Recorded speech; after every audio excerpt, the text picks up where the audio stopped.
then there'll be some more stuff after that. Awards will be given out. And then I'll have a few words to say about some things.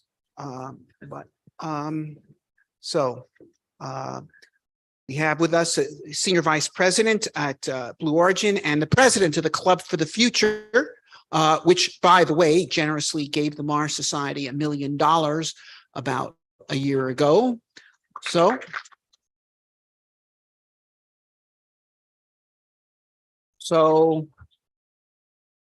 they're funding us to create the future. We're going to do it. But let's hear what Mike Edmonds has to say. Yeah, sure. And that's your set this here. Great, I'll just put it in my pocket. Oh, yeah, sure. Can you guys hear me okay? Is that working? And then this, you can advance with the clicker there. Okay, well, let me start with this. So there's two reasons I'm here. First, let me get a picture of these guys. So I live about 10 minutes from here, and I came by myself. No one would come with me. These guys come from Mongolia, and there's like 100 of them in here. So ASU, both of my kids, both of my nephews, my wife, a lot of Sun Devils in our house. So thank you to ASU for hosting, and thank you to anybody who's supporting ASU or going to ASU right now. Mars Society. So I wasn't going to mention the donation, but since he mentioned it, I will say this. I called and I think it'll help set the context, because you may say, what's Blue Origin up to? Are we going to Mars? Let me just say it takes a village. And so when we did an auction for the first seat on New Shepard, and I'll talk a bit more about that, but for the first human paying customer to go on New Shepard to go above the Kármán line, we did an auction for that, and it went for $28 million, the first seat. So $28 million. And so I was on the conversation with Jeff. What do you want to do here? We had already said we were going to put all 28 million to the Club for the Future. And the discussion was, let's spread the money around, at least some of it. We'll keep some for Club, but we'll spread it around. And we had a very long conversation about who to include. And I got to make the recommendation with input from my team.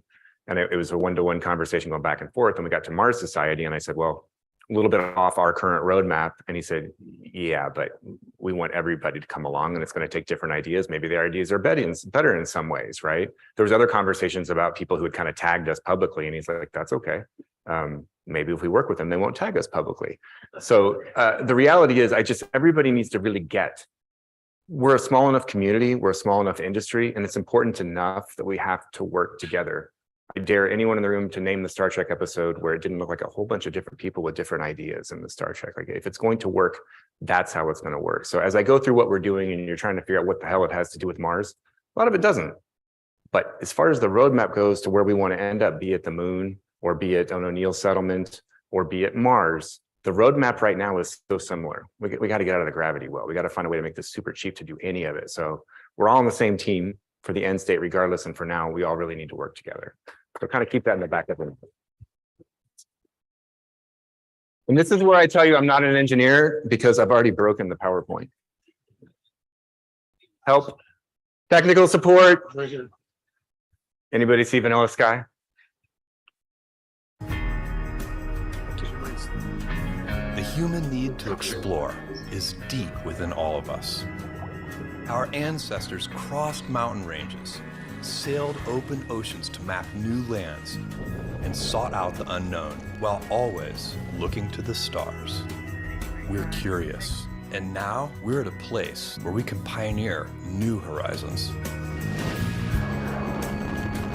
Because Earth, this blue planet, and all its beauty is just our starting place. It's time to go again. 4. Amanda, start. 2, 1. I'm at the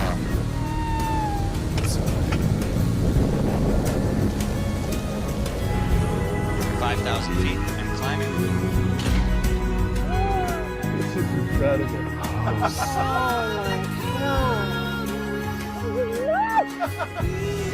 Now is the time to open the promise of space to all and lay the way for generations to come. When our descendants look to the stars, perhaps from a rocky moon or colonies floating in open space, Or Mars. they'll remember this time. When they reflect on where it started, they'll remember this place. And when they honor those first explorers who said, "Let's go," they'll remember these bold steps. We are of Blue Origin. And this is just the beginning. Okay, a few questions. So I was reminded to stay behind the camera, and I really like to walk and talk. So just somebody yell at me whenever I do it again. So first, that video was a bunch of cartoons when it started. Now all the video in there is real. So it's step by step, it takes some time. Secondly, the voice on there, pretty obvious. You guys know who the voice was? That was Jeff Bezos. Anybody know the music? That was Bono, actually, for the record, and he owes us a new song. Okay, so Blue Origin. What does Blue Origin stand for? Earth. It's Earth. It's the pale blue dot. That's why Blue Origin. For those who think, and actually, there's a Bitcoin entity that I got to go speak to, and they were signing our non-disclosure agreement, and it said basically you can't disparage Blue Origin. And I said, and they asked, well, we're a little worried we can't sign that. We might disparage Blue Origin. And I said, how? Why? What would you say? And they said, well, we're for free space, to democratize space, to open up space for everyone. And I said, hey, that's what we're for. And they didn't believe it. They think, no, Jeff, he's trying to monetize space. He's trying to pull that forward. That's not at all the vision of Blue Origin. As a matter of fact, Jeff has said publicly multiple times, he'll likely not see a profit in Blue Origin in his lifetime. And I highly doubt it. I get to see the numbers closely. This is philanthropic. Our vision is millions of people living and working in space for the benefit of Earth. That's why Blue Origin exists. Our goal is to preserve the planet for future generations, full stop. We don't want to leave it. We want to protect it. And so the mission then is radically reducing the cost of access to space. That's step one. And I'll talk about how each of our projects work toward this. But if we can make it cheap enough to get out of the gravity well, that's step one. And this all stems back from Jeff in high school. He's thinking about the population explosion. And to put it into current terms for me, I'm 48 years old. There are almost 8 billion people on the planet. When I was born, there were 4 billion. My relatively 48 insignificant years, we have almost doubled. At some point, you either have to throttle the number of humans or you have to throttle the quality of life. Now, I'm glad they don't have a microphone over here because we got into a fun debate about this, but I have the mic, so I get to speak and you have to listen. Basically, doubling, right? And so earlier today, it's karma, kismet, something, but I got to see the opening of Goodnight Oppie, which is a story about the Opportunity rover at the Arizona Science Center. Like, how freaking awesome is that we're opening up and driving to that? But in any case, Jeff back in high school is thinking, okay, expansion. He's watching Star Trek. He's literally reading every book that's ever been written and thinking about, okay, we don't have to beat up the planet. Everything we could possibly need is in our solar system. Any mineral you could need, infinite energy. And yeah, there's water. It's just hard to get. So we better get started. It's kind of that simple. So in his mind, Blue Origin is born that long ago. I, for one, am very thankful that he kept on to that passion his entire life. And when had some coin to go invest in it, decided to continue to do that. I feel the same way about Elon, different mission. Anybody else who's investing, including the US government and all of the companies that we stand on their shoulders, including NASA, like, thank you that we've got that. But the goal is one, if we can radically reduce the cost of access to space, then we can too utilize in-space resources for the benefit of Earth, full stop. And every one of our 9,000 employees knows number 3, and that's inspiring the next generation. If everyone in this room does it and does it right, we'll still be decades away from what we're after. We've got to bring it forward with the next generation. We've got to do it in partnership across entities, countries, governments. It's got to be all of us, and it's got to be all of us together. That's what we're after. Okay, so how do we do that? So the 3 legs of the mission: radically reduce the cost of access to space, utilize in-space resources for the benefit of Earth, and inspire the next generation. Top left, New Shepard, and the video is basically about New Shepard. 23 launches now, and I'll go more into that but New Shepard basically exists to do 2 things. One, start to begin to reduce the cost of access to space. You get a lot of press out there that says millionaires in space, and I'll go through who's actually flown and show you that. And yeah, it's pricey. It's not the 20 million that Tito paid. It's still low M dollars. And then we go out of our way to make sure that we diversify. We go out of our way to make sure that we bring along with other organizations to fly folks who wouldn't have been able to. But everyone in this room will be able to afford to go to space in their lifetime. 100% happen. Absolutely. Now, this is above it. Thank you. Thank you. So New Shepard is a pathfinder. to inspire the next generation, as well as to really get us to understand how to operationalize, develop, design, and all of those practices feed over into New Glenn. New Glenn, taller than the Statue of Liberty, almost as big as a Saturn V. The fairing is 7 meters. It's the biggest fairing by volume ever. The fairing is half as long as a 737 and twice as wide. We're talking some muscle. The New Glenn is driven by main stage 7 BE4 engines, 550,000 pounds of thrust. This sucker's got some muscle. Those same engines, by the way, we sell to ULA for their Vulcan rocket. 2 of them power that. Now they're expendable, we reuse, but that's okay. But that's a pretty good example of 2 companies that compete in some areas, partnering in others. Everyone in this industry wants success of everyone else if they're playing, right? New Glenn, second stage, powered by the BE3U. That's the same engine that's on the New Shepard. The BE3PM is optimized for the vacuum of space, and we get reused there. And those engines are built by the top right, engines business within Blue Origin, which again, we make engines for ourselves, for the New Glenn, for New Shepard, for ULA's Vulcan. And then we also make them for anything that we're going to do in space. And that advanced development programs, everything else that Blue Origin is working on is there. And if you kind of start close to home, that is Orbital Reef. Orbital Reef is a space station. There's a picture of it there. It starts with the business model first. The business model is basically, if you think of a business park or a mall, our intent is we're going to provide core modules that will have the power, will have the water, Eclipse, whatever you need, and other folks can either put on pole modules, so they could actually buy the condo effectively, or they could lease it, bring their own tech to it. So we get the economies of scale around the world. A great deal of interest. There are other companies doing similar. Our model is really around these core modules. You can just scale and get going. And there's a lot of excitement and interest in this as we go forward. Max Fagan in the front, raise your hand if you wouldn't mind, works at Blue Origin. He's actually working on Orbital Reef. So if you have any really good technical questions, ask him, because I won't be able to answer them, quite frankly. But that's one piece of what Advanced Development Programs is doing. The second piece is all about the moon. We absolutely will go back to the moon. We believe that the sequencing, the moon is next. As it happens, thankfully, our nation is very interested in going back, and there's a lot of going on with other nations, which is something I think kind of helping to drive it. But if we can go back to the moon, if we can establish permanence there like we have in LEO on the International Space Station, we can begin to prove things out, not only from the scientific standpoint of kind of, understanding our origins, which I think is pretty important, just like those of you who want to go to Mars, for the understanding that we can get about our own planet, where we may or may not be headed. The same thing happens on the moon. But aside from that, if we can refine, if we can find ways to mine, utilize in-space resources on the moon, that's when you start talking about building things in space. That's when you start talking about big O'Neill settlements. That's when you start talking about putting pollution generating factories that humanity needs to grow and thrive in space, in the vacuum of space, where they hurt absolutely no one. And then we get to thrive unthrottled. Billions of people we get to go throughout the solar system. I have always said that every problem on Earth comes back to finite resources. We as humans fight over finite resources. I have always believed that if we can open up the solar system, we won't fight anymore. And then I saw the expanse. So I might not be right about that, but I have a more optimistic view of the future. Okay, so this is from the first launch. That's Oliver, who didn't win the auction, but the auction winner had scheduling trouble, so he got to fly. Fun story, 3 days before the launch, we needed him in Texas. We were still working for the visa. We actually got in contact with the Prime Minister to help him get into the United States so we could fly him. Probably more importantly, Wally Funk, third one over.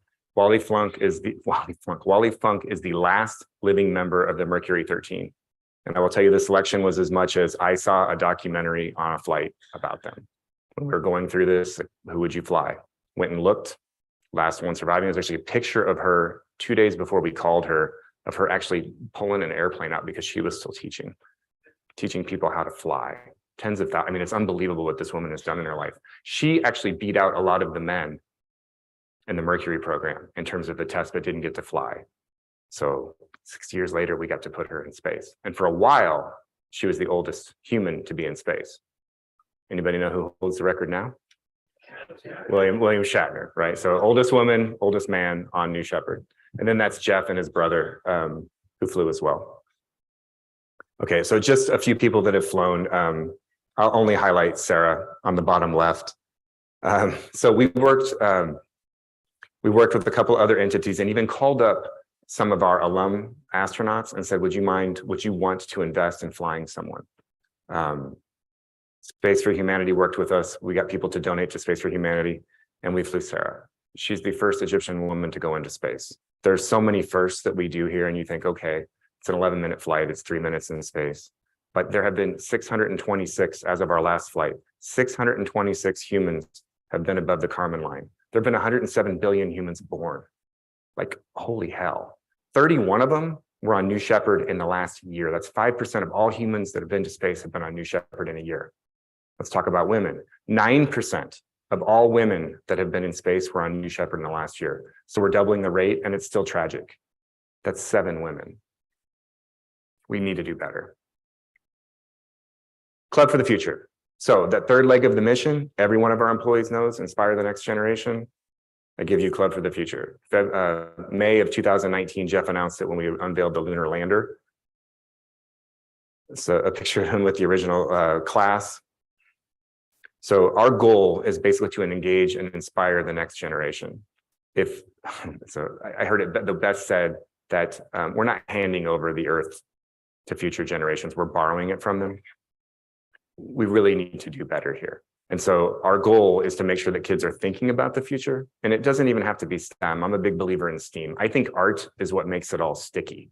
And so we have a few programs. The base one, postcards. Anybody on the planet can send us as many postcards as they want. We will fly them in space and we'll send them back. And so I don't know about you, but I've got some cynical kids in my life. If I were to walk into a room of a couple kids being somewhat cynical and say, would you like to meet an astronaut? They're suddenly children again. Quite frankly, most 40 or 50 years I know who are cynical, if I say, would you like to meet an astronaut? They're children again. People really care and they enjoy this. And not only that, but we're at the point now where we're flying teachers, we're flying lawyers. In fact, one of the best videos I saw, we flew Audrey Powers, one of the Blue Origin employees, has had a significant impact on the regulatory side as a lawyer and then moved into operations and is the deputy of New Shepard at this point in time. We flew her. One of her lawyer friends sent us a video clip and it just said, Audrey, I'm so glad, thrilled that they're sending lawyers to space. And even more so that they're letting them come back. So many careers, anything that you possibly are thinking about doing, you can do it in space, and that's what we need to build up. And so the subject matter experts, that's actually Audrey there. She used to sit in the seats there at Kennedy, and then she's now in the front speaking to them as an astronaut. And then on the curriculum side, we all need to find better ways to support teachers. We all need to find better ways to support teachers. If you can give teachers the tools to connect with students, game on. Okay, so just Club for the Future, just a couple points. We've only been at this a couple years, and this was during a pandemic, and 3.6 million already is the level of engagement. And probably more importantly, we started, that slide fell out, so I'll hit it here. Just this year, 1.5 million engagement numbers. And we're very careful. It's not just, hey, these people looked at our website, we exclude all that. This is direct engagement that we know that went to a teacher or a student. Of that 1.5 million, there's around 700,000 students engaged. And of that 700,000, the leading demographic, it's about 230,000 African Americans. The second leading is around 200,000 Hispanic, and then white follows from there. And so not only are we going after the next generation, but we're making sure that we're hitting underserved communities wherever we can. And so I'm not bragging here, I'm calling to action. Like, everybody get in that game. There's us after a launch. In the center there, you've got Audrey and the rest of her flight crew. Shatner had already left, or he'd be in there as well. He was tired. By the way, I encourage you all to go look for the picture of Shatner. You saw him in the video when he kind of looks back. There's a phenomenal video, a picture of him doing that. And they've got the Enterprise in one window, and they got the Millennium Falcon in the other one. And go find it, is excellent. I should have put it in the presentation. Thank you. Everything that we do is for the benefit of Earth. So if you remember two things, for the benefit of Earth, number one, and number two, pay it forward. Let's work on the next generation. Do I have time for questions? Or okay, great. So I will take questions until I can't answer them, and then I'll say goodnight. When's New Glenn going to launch? When is New Glenn going to launch? We're still pushing for 2023. We will fly when we're ready. We are absolutely about safety first. For those of you who watched NS-23, our last launch on New Shepard, safety first, we'll fly when we're ready, and we will meet our customer schedules, and it's got a pretty full manifest for the first 3 years. Thank you for asking. I can't see anything, so if there's any other hands up. Any questions?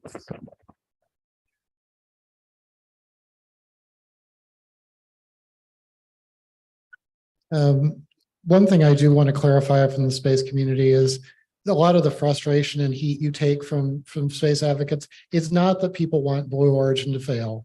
It's that people really want Blue Origin to succeed, and we want you to succeed a little faster. So just understand, you hear a lot of flack. We're really encouraging you, and the more you succeed, the more we're going to glory with you on that. I appreciate that, as do 9,000 strong.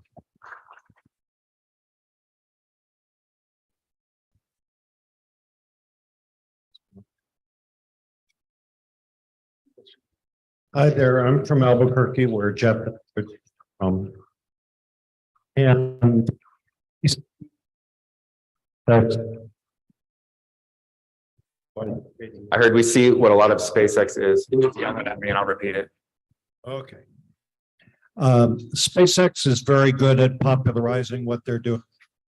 Blue Origin has been notoriously secretive about what they are doing. And it's wonderful to see you coming out and saying what it is that you're doing. Can we have more of that? Can we have the level of insight into what Blue Origin is doing that SpaceX has been giving us? Because we love you and we love what you're doing and we want you to succeed. Just let us know what it is you're doing. Okay, so that's fair.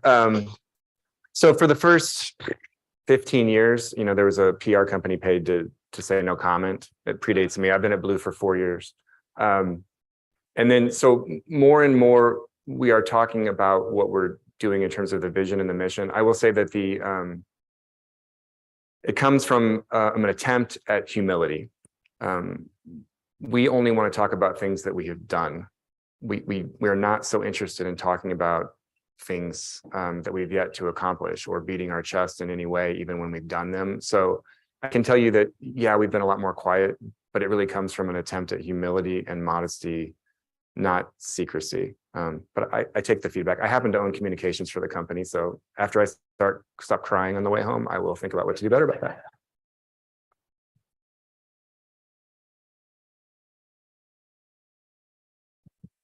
I don't see any other hands.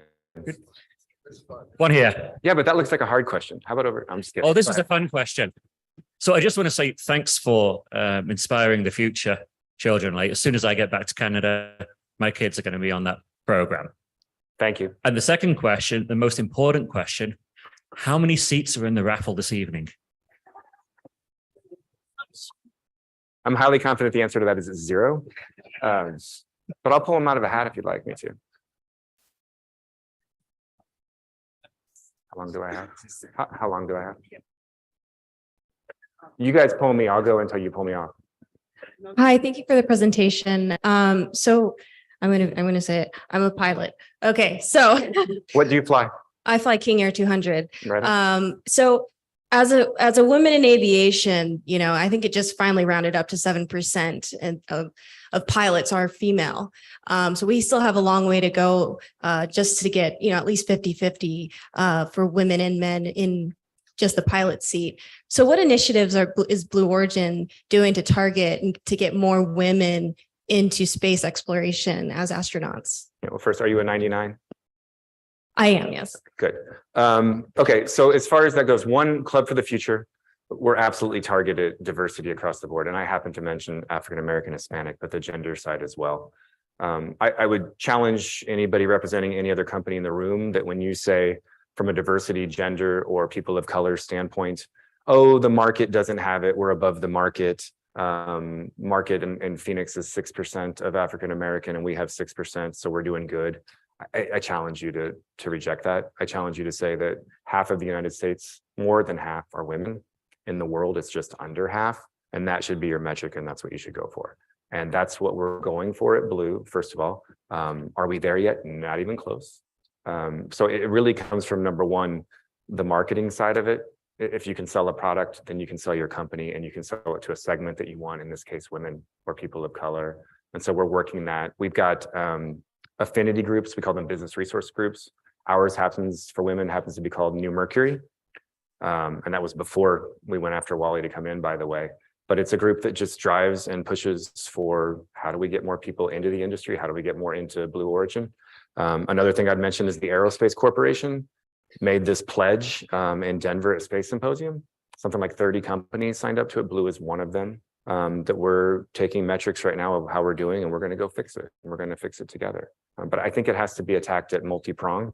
It has to be, we got to go create the market, so to speak. And so if you're not fishing in the right area to hire people, you need to do better. You need to have a diverse slate. Every time you have a job, if you interviewed one person or two people, and they both happen to be white males, you should keep interviewing until you interview more, right? And it doesn't mean you hire the best candidate, but just make sure you're interviewing. It's kind of the simplest answer I'd give you on it. But it's got to be early career. We got to actually create the pipeline, and then we've got to drive the pipeline, and then we got to drive it into our industry. So it's a lot of work. It's a lot easier just to take the first one you find, but you got to look. I hope that's helpful. LGBTQ as well. We have a affinity group called New Ride. We have one New Fisher. I'm actually the sponsor that's focused on families. We've got New Jackson, focused on African Americans. So our numbers are not where they need to be. So please don't hear that I think that Blue Origin has cracked the code, but those are the things that we're working on to try to make it better. Hi there, Stelly Ford, Moondow. So you mentioned Moondow, where are you? Yeah, over here. Yeah, thank you. No, you're not going to join me. I've got the microphone. Moondow financed 2 seats on New Shepard. Yes. So and that's who I was referring to earlier, by the way. Well, so a bit more of a future-looking question. So you mentioned orbital industry. First off, what time period do you see that becoming more of a reality? And second off, do you think that's going to be more in-house or out-of-house? I'm sorry, orbital industry. Can you? I don't understand the question. So on-orbit manufacturing, is there anything that you would say that you're like? Let's have more fun with that. Let's do what I do. I lead a program called Business Acumen. By the way, raise your hand if you're an engineer in the room. Okay, keep your hand up if you took a finance or accounting course in your undergrad. Wow, okay, that's actually really impressive. Did you guys go out of your way to do it? Because when I ask now, it's no. And so we graduate all these engineers who don't know how to talk to the finance or marketing people. And a really awesome idea by an engineer that the finance and marketing people don't understand goes nowhere. So I find that interesting. So here's one of the questions I always ask in Business Acumen. If Blue Origins, it's millions of people living and working in space for the benefit of Earth. What if our vision, what if our goal was 1 million people above the Kármán line in 1 year? January 1 to December 31, 1 million people above the Kármán line, 100 kilometers, 62 miles for the Americans. 1 million people in 1 year. And it's not just Blue Origin, it's everybody in industry does it. We get 1 million people above the Kármán line. And remember, 626 to date. So I'm asking the room, raise your hand and say, yeah. When I hit the decade when that'll happen, and this will answer his question. 1 million people above the Kármán line in 1 calendar year. Will that happen in the next 10 years? Yes. Raise your hand if you think that. In the next 10 years, we'll get 1 million people up in 1 year. Yep. Okay, 20 years? Yes. 30 years? 40 years? More than 40? Ladies and gentlemen, this is the most optimistic group that I have ever spoken with. That's awesome. That's awesome. But 1 million people. So it's decades. If I answered the question, I'm in the 50-ish year. We got work to do, but I do think when it happens, boom, it happens. I think we got to figure out a way to get it cheaper. And I'll give props to SpaceX, ourselves, some others. Like it is getting cheaper, but we need a radical improvement to make it happen. Anything else? We're good. Thank you. We're good.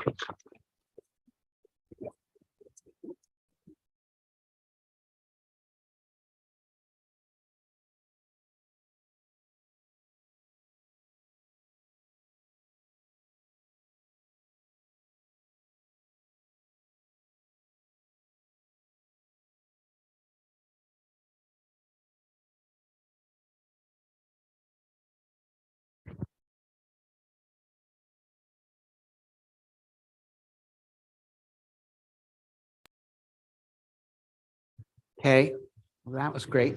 So our next speaker is Erdenbold, which, okay, I guess you can take that. which I believe in Mongol means something like bold treasure. Okay, yeah, got it. Okay. You pick it right up. Anyway, Erdenbold is the basically one of the two heads of the Mars V organization. The other is the CEO, who is somewhere that I can't see him. All right. Well, he's around. It's known as the brain. Anyway, but Erdenbold is a very impressive person. He actually has a degree from Harvard Law and was a major in the Mongol army, commanded a unit supporting the Americans in Afghanistan, and is also the translator into modern Mongol of the Secret History of the Mongols, which is their national epic, which previously was only in more archaic version of Mongol. So he's both, and he's also a political leader. He was the head of I believe, the youth group of the Democratic Party of Mongol, which is one of the two major parties there. But he also has friends in the other party. So he's quite a character. So he's had this Mars V organization, which has got 3,000 members, including over 100 that are truly active members, and many of these are very accomplished people. And they've got plans to create a Mars analog research station in Mongolia. And Hope and I went over there, and they took us around and went all over the Gobi Desert and met a lot of influential people as well. And well, he'll tell you about that. Anyway, without further ado, let's have Erdenbold.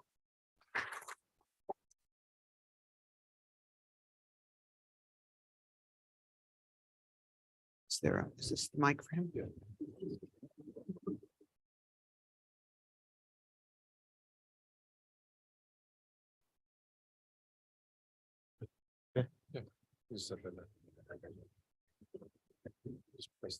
Yep. Hey, good evening, ladies and gentlemen. Thank you very much.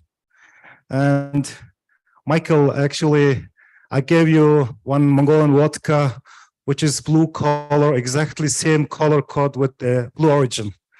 Welcome to Mongolia one day. And,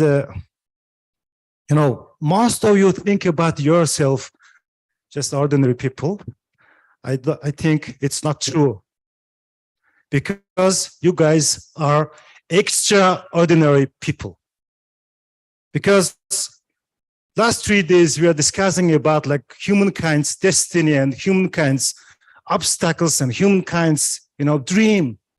We are not talking about politics, and we are not talking about gossips, and we are just talking about like how humankind's next decade's gonna be, how it's shaped by the mastermind, the people's hand. That is what we talked. That is what we discussed. This is 25th years anniversary of Mars Society. The first of all, huge and strong gratitude to Mars Society and to Dr. Robert Zubrin and his beautiful wife, Hope Zubrin. And also to James Burke and his team and volunteers, thank you very much for doing this great event for us. Thank you very much. I would like to, the Howard Kennedy School listed the 64 strong words in our human history. They listed the number 1 is imagine, the very strong word. You all know about like Albert Einstein's very famous quote about imagination. Like he said that logic will get you A to B, but imagination will take you everywhere. And today, the people who love, imagine and its power, and you guys proud of yourself. This is a very great time. And tonight I have 2 short videos. The first video is about our Mars project. It's just 7 minutes. Second video is Dr. Robert Zubrin and his beautiful wife, Hope Zubrin's trip to Mongolia. It's about also 7 minutes. Then after that, I have very short introduction about Mars V project. Ladies and gentlemen, please watch our 2 videos. Thank you.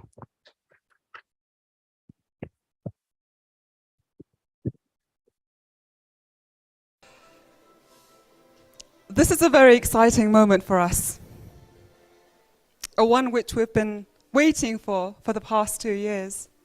And I've been given the honor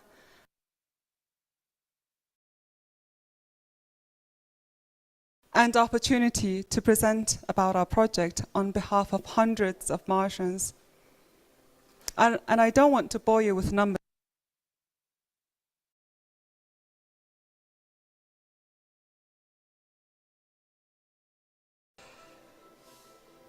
This is a very exciting moment for us, a one which we've been waiting for the past 2 years.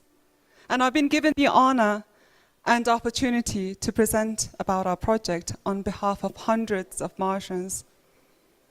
And I don't want to bore you with numbers and statistics, but I want to give you reasonings. Today, we're living in a generation of science, innovation, technology that not only transform the way we live, but to transform where we live.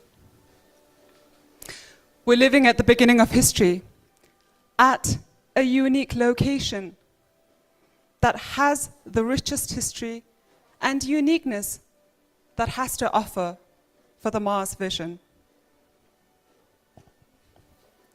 Many of us sitting in this room today has, to some extent, found their answers to why Mars. As Dr. Zubrin defined, this is where the science is. This is where the future is. And this is where the challenge is. But then you might be thinking, why Mongolia? Because this is where the environment is, the history is, and the adaptive survival lifestyle is. Here's how. To the eyes of a globalized metropolitan world, Mongolia is a developing nation, struggling with resource curse, or even, let's say, a herder nation, trapped between the world's greatest economies. But beneath the surface, we have rich history and extreme climate conditions that has transformed our way of living. This hundreds of years of living in Mongolia has transformed its people with adaptive and survival lifestyle skills, always ready for a challenge. Nomadic Mongolians possess the best knowledge of how to recognize and use resources to its maximum capacity with zero waste in the wilderness environment. A truly compelling lifestyle. And our history proves that. So 3 things: the environment, the history, and the adaptive survival lifestyle. These 3 things together define Mongolia's competitive advantage as a nation for this mission. So now, I want to walk you through where we contribute and how we contribute for this mission. Every once in a while, technological advancements are introduced by the governments, but maybe more so now by the space entrepreneurs, making space travel much easier, cheaper, and accessible. So now let's imagine that the transportation system has been created. What's next?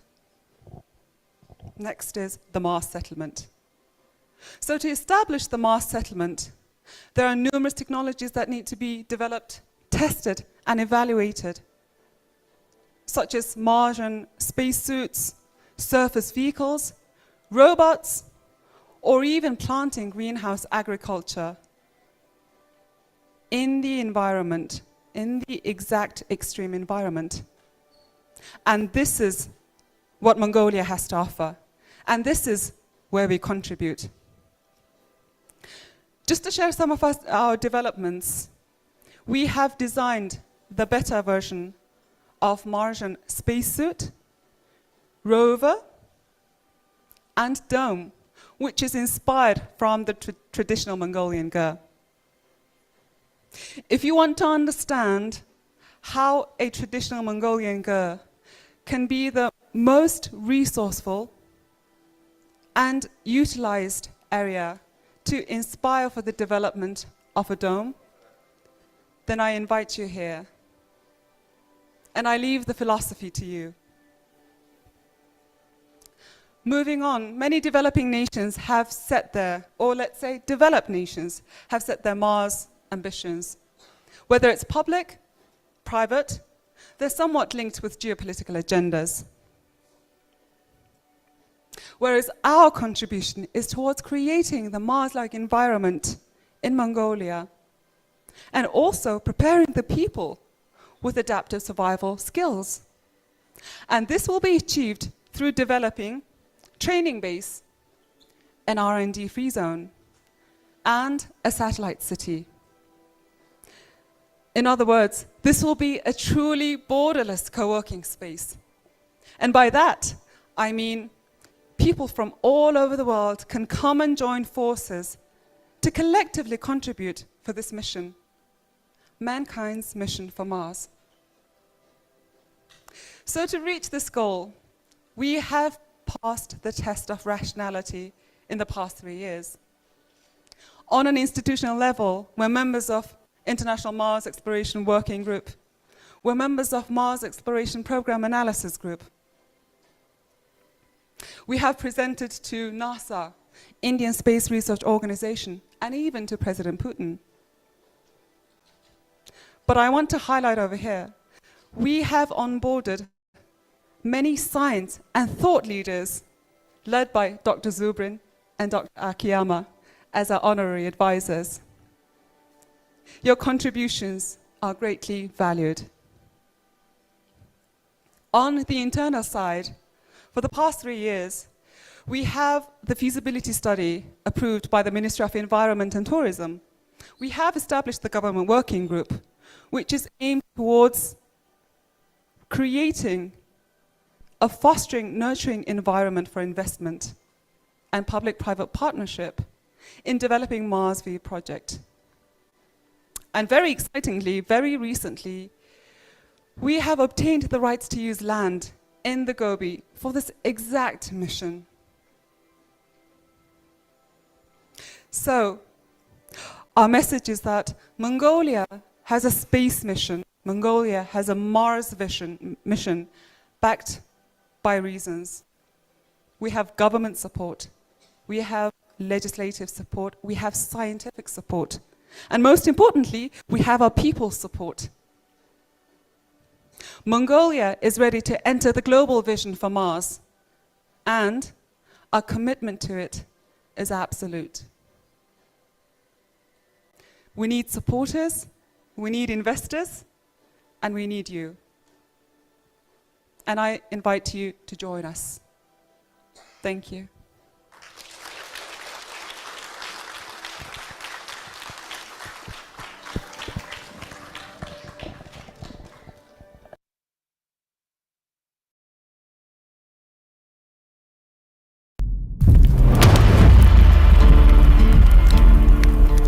In the summer of 2022, the development of Mars exploration was marked by one significant event. Dr. Robert Zubrin, the founder of the Mars Society, visited Mongolia at the invitation of the Mongolian Aerospace and Research Science Association.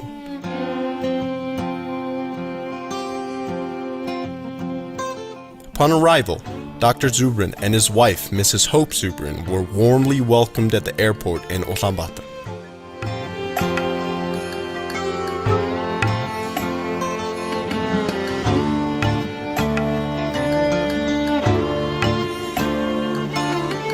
The next morning, enthusiasts of the Mars V project greeted the Zubrins on the central square of the capital city. Many brought posters and cheered Zubrin with warm, welcoming words. After that, a trip to the province of Dondro started. Dondro means Middle Gobi in Mongolian.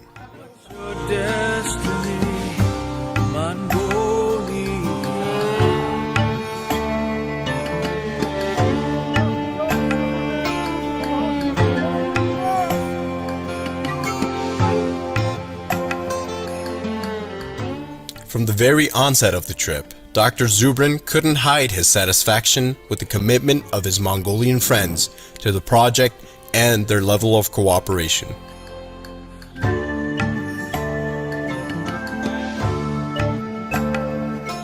Enthusiasts of the Mars View project have three main goals: to establish an international training academy for the future Mars explorers, to set up a special international zone of scientific and economic cooperation for the development of Mars research, a space-themed satellite city with all adequate infrastructures to invigorate the dreams of the human race to explore the planets of our solar system.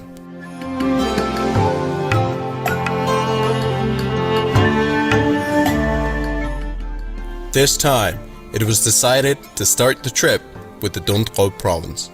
Over 20 different locations across Mongolia are pre-selected as possible sites for establishment of analog research stations, and one in Dondro is the closest to the capital city of Mongolia. Dr. Zubrin examined the location and provided comments for further development of this place, such as criteria for the selection of campsites, equipment and infrastructure, resources required, and details of planning for various activities, among others.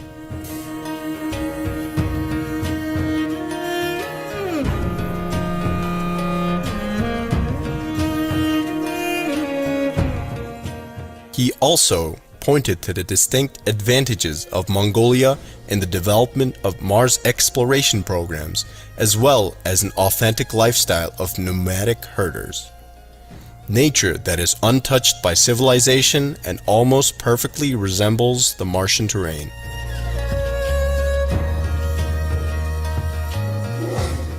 After spending 2 days in the Mongolian Gobi Desert, the guests returned to Ulaanbaatar just in time for the launch of the new edition of Dr. Zubrin's famous Case for Mars, recently translated into Mongolian. The head of the Mars Society was pleasantly surprised by the huge interest of Mongolians in space exploration, and especially in his book. The next pleasant surprise was strong support from the national government. During his visit, Dr. Zubrin had several important meetings with high-ranking officials such as the Prime Minister, the Deputy Prime Minister, and the top administration of the Ministry of Environment and Tourism, the Ministry of Education, and the Ministry of Digital Development, all of whom expressed their support and assured their further cooperation. Especially the Minister of Science and Education, really understanding the benefit of this project for Mongolia and for the world. There were many more surprises expecting the Zubrins during their short stay in Mongolia. In their honor was presented a gala debut of the modern ballet Oranghas, the main plot of which unfolds around Mars, which was written almost 100 years ago by popular Mongolian author.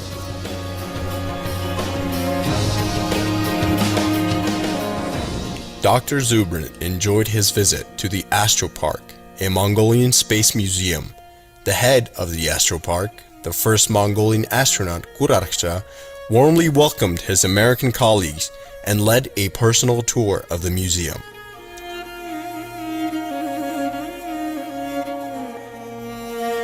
Dr. Zubrin was invited to the Children's Science Development Center, where a televised talk show was held with its honorable guest. The center was filled with the young participants asking about space exploration and Mars in particular. A young member of the Mars View project surprised everybody, inviting Dr. Zubrin to a dance just before the TV show started. Everybody cheered as the guests paid with the same token and returned the favor with a stunning dance step at the end. Tired but rejuvenated and happily surprised, Dr. Zubrin and his beloved wife Hope left Mongolia, but promised to return next year for the opening of the analog station in the Gobi. So, before I came to Mongolia, I was very curious about it, and I wanted to see it, but I had limited expectations as to the possibilities of establishing a station here. But having come here, I think the possibilities are tremendous. Your team here is orders of magnitude stronger than I expected it would be. The Gobi itself is marvelous, and just in terms of how this could work here for your nation and for the world, I'm extremely impressed and extremely optimistic. Mars V Team is set to become officially as Mongolian branch of the Mars Society.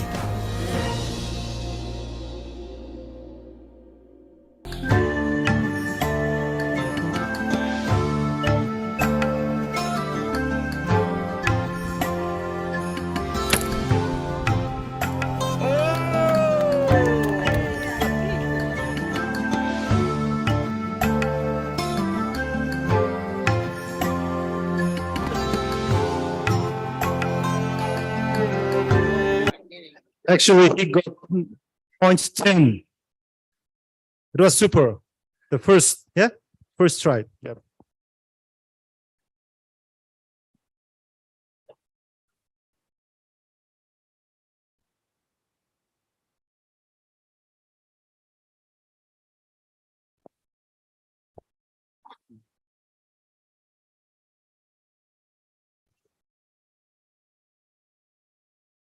Most of the informations and the content is already inside of these two videos, and thank you very much. And this is clear. Okay, they're actually a little bit intensive because of time. Then our motto word is like Mars for everyone. And this is the Mongolian Gobi you saw like in previous videos. How does it look like? Does it look like Mars? Yeah, beautiful.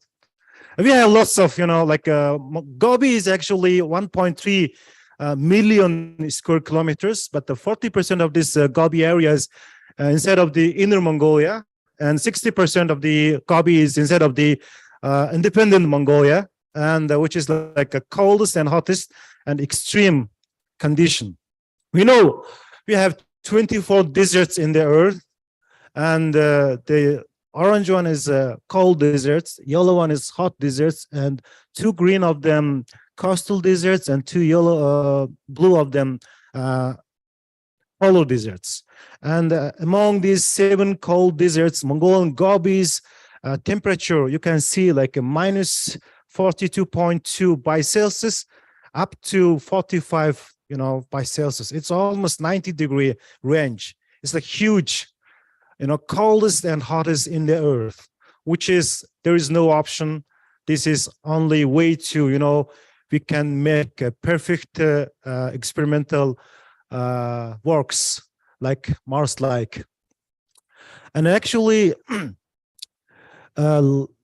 just Michael asked about like how many years after, how many decades after it's possible, to send 1 million people. And we are talking about like it's about economics, it's about economy, and it's about technology, and it's about like humankind's understanding and joint vision.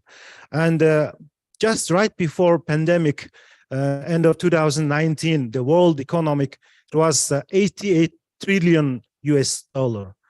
In 27 years from today, by 2050, like world economic will reach 250 trillion. It's a huge number.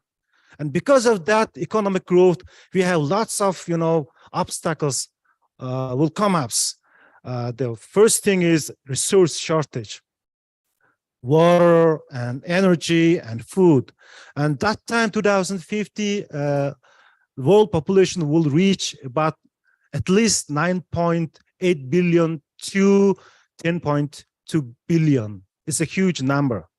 And third thing is environmental degradation, and we have natural disasters and global general epidemics, and that's going to be reality in the future. And instability is also one of the great challenges and obstacles for us in the next few generations. Even today, we have critical condition. For example, Mongolia is between China and Russia. Russia, they're doing like war crime, and Vladimir Putin is doing like, all Mongolians against this kind of brutal, things. It's against the human dignity. It's against human, dream. And our neighbor is doing such, I'm not saying our neighbor, but like bunch of people, like Putin and just some people doing wrong things. We should stand in for our democracy and free society and human right. That's our point. That's why we are here. Yeah. We're in China, it's difficult condition, but we have thousands of years neighborhood, relations. But in Mongolian history, we made lots of things. But today also, one of my purpose to stand here is I really want to change maybe some of yours typical understanding about like Mongolian legacy and our ancestors, and trade war and technological competition and armed conflicts. We will more deeply face that kind of problems. But what is the solution? What is the gate and what is the exit? This is the humankind's, vision. The talking about Mars is not about technological revolution. It's not about like technological decision or solutions. It's about humankind's dream to reach new level of lifestyle. It's about like human dream, and which means last 3 days, we talked about lots of things about Mars and technology, but this is not about only Mars. This is about the humankind's future and our destiny. That's the point. That's why I said you guys, extraordinary people in here in the world. Our project's motto is connecting humankind's vision to reach Mars. And the Mars vision, it has 3 main pillars. First one is develop of scientific discoveries for the exploration of new planets. Second one is effort to aid in this settlement in the harshest environment. The third one is initiative for peaceful cooperation. And for that, the Mongolia, some people, don't know about Mongolia enough. But Mongolia, and our ambition is, in the future, how can we give great value contribution to humankind's prosperity process? That's our point, which is we have 3 values to humankind's, technological development and Mars mission. The first one is Mongolian Gobi itself is a treasure of humankind. Second thing is nomadic lifestyle. It's not about herders. It's not about like countryside. It's about like Mongolian people's mindset and lifestyle is deeply rooted how to survive and how to be adaptive. That is great point. The third thing is Mongolia's position. Since 1997, we declared Mongolia's nuclear-free zone. We are standing for democracy. We are standing for human rights. We are standing for like human dignity. It's officially, legally, this project is supported by government, and that's why we are here. And our project is divided 3 main points. The first thing is Mars Research and Development Training Center. Second one is International Think Tank for Mars. Third one is Mars Simulation Tourism Center. And then now we are focusing to our purpose, and we have 4 main targets. The first one is R&D development. Second one is international cooperation. We have great cooperation with the NASA, JAXA, ESA, ISRO, and lots of countries, organizations. Of course, like Mars Society is one of our father and, godfather organization. And the third thing is human resources. The fourth one is legal environment. And this is what we are doing now. This is like Martian machine. And the gentleman, Amalam Battery, is come to this event. And this is our engineering team. And we are doing this Martian career. And every single centimeters and inches is just, we are just doing like based on statistics and Martian and Mongolian Gobi's condition. Then of course, we mentioned before in the video, like how Mongolian gear transformed to Martian portable dome. And I would like to highlight one thing. You know, we have one story like in 1931, during the Soviet Union, Soviet troop entered Mongolia, like one old Mongolian lady, like age of like 70s or 80s, I don't know. First she saw like a tank, and then, you know, she tried to kill, you know, she tried to burn because she thought it's animal, you know. And then in that generation, Mongolian poet, just 25-year-old poet, his name is Nasir Dorj, he wrote poetry about Mars. He asked lots of scientific questions, you know. And even 800 years ago, the Genghis Khan used that stamp for his state symbol and horse, the circle and vertical line and horizontal line. What does it mean is the horizontal line is the earth, the vertical line is the human achievement, the circle is the space. 30,000 years ago, it is on the stone script. And 8,000 years ago, it is also still in the stone script. This is the symbol of the Mongolian, you know, the ancestors. This mean is like Mongolian ancestors, not only like Mongolian, just nomadic people's, you know, aspiration and inspiration, and their cognitive desire is to reach the space. That means like Mongolia, even its developing country, we have deeply rooted ancestors who inspired space. That is the point. And then during the Middle Ages, the Mongolian kings and created universities. They created like big planetariums. That is the point. And shortly and briefly, I'm saying that maybe today is like the Dr. Robert Zubin mentioned lots of times, like today is the not end of the humankind history. This is the new beginning of the humankind's history.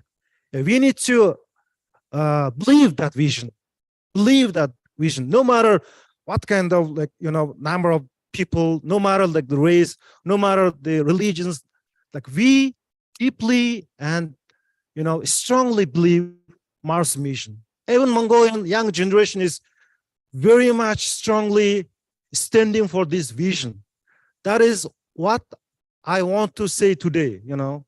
And then end of the story, I would like to share my story, but I didn't plan to talk to this story. And, you know, 1962, October 22nd, exactly 60 years ago from today, it was like the, you know, Russia and America, they had conflict. It might be like nuclear, you know, war. Since that time, 60 years, is still, you know, humankind in conflict of kind of war threat. That is happening, which means the exit is, solution is we need to strongly make Mars vision and Mars mission together. That is maybe like the new point, how humankind make great collaboration to the future. That is the point. And then 1963, August 28th, the Martin Luther King said, "I have a dream," speech, you know. And that is, of course, different metaphor. But in 2006, December 22nd, I went to US consular section. And that time, I don't have no English, you know, I didn't speak English, but I memorized Martin Luther King's "I Have a Dream" speech. It's like 13 minutes, you know. And then I went to consular cabin. The name was Lisa Connor, the consul, the lady, and she adopted Mongolian son. And actually, she asked me one question: "What is your purpose to USA?" Like, then I just started my memorized Martin Luther King's speech. And I am happy to join with you today in what will go down in history, blah, blah, blah. It's like after 5 minutes, she admired and just, speechless. And then she asked me, how many years do you need? I said, 1 year is enough. She said like, okay, I'm going to give you 5 years and then good luck and best of luck. She said that. And from that day, like it's 16 years happened. But, since that time, lots of things happened. But comparing with 16 years and 16 years ago's day and today, it's unbelievable, front of you guys, like the advanced minded and mastermind of the humankind. And the Mars is not like typical topic. It's like advanced and it's like a dream topic. And then front of you guys, I'm talking like that, especially talking about Mars and especially talking about like humankind's next generation, upcoming, like dream, how it's come true like a reality in our life. It's beautiful. And thank you very much, all of you. And thank you very much giving this great opportunity for us, for Mongolians, Dr. Robert Zubrin, and especially beautiful lady, and Hope Zubrin. I really love you. Thank you very much. The decision has been made. Journey is just beginning. Thank you very much again.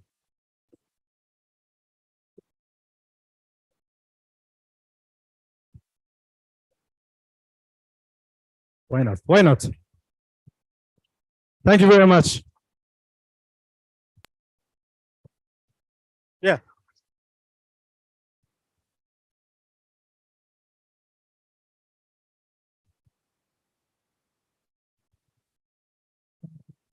Thank you very much. Then I have my beautiful wife here. This is also 16th years anniversary of wedding. Thank you. And I have 9 members of our engineering team. And thank you very much. Okay, Q&A. Okay.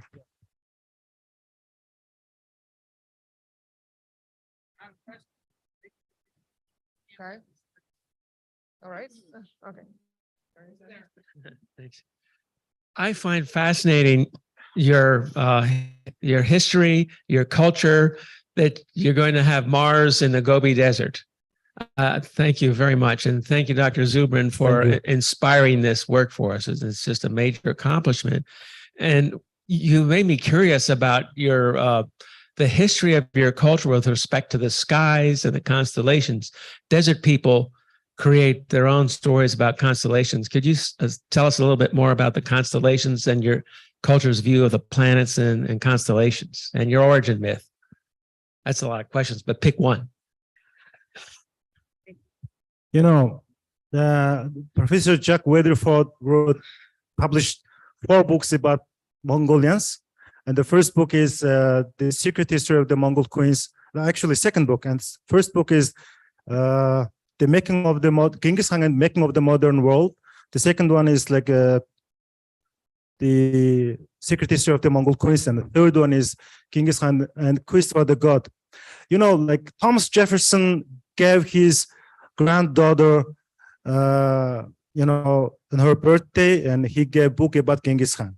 And also, Benjamin Franklin ordered like more than 20 years from France and UK book about the Genghis Khan.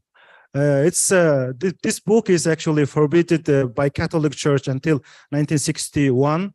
This is actually a forbidden book, but the ordinary people thinking about Mongolia is like their ancestors were barbarians, like destroyed like hundreds of cities, made like a huge bloody works. But the reality is totally different. What I mean is like actually 800 years ago, like in Mongolian generation, the religious freedom was, like huge happened. In Mongolian, like a capital city, like all church there, all kind of people's belief was free to, express themselves. That is the point. Then our ancestors' great will is based on the spiritual power. We call it like under the eternal blue sky. Under the eternal blue sky, I mean, like we call ourselves like may bliss under the eternal blue sky. Our project is from under the eternal blue sky to the Martian eternal blue sky. that is like great journey. And thank you very much. I would like to mention and highlight the freedom to think and freedom to express their own ideas. It was like one of the great point of our ancestor. Yeah. Thank you. Mr. John Brandenburg.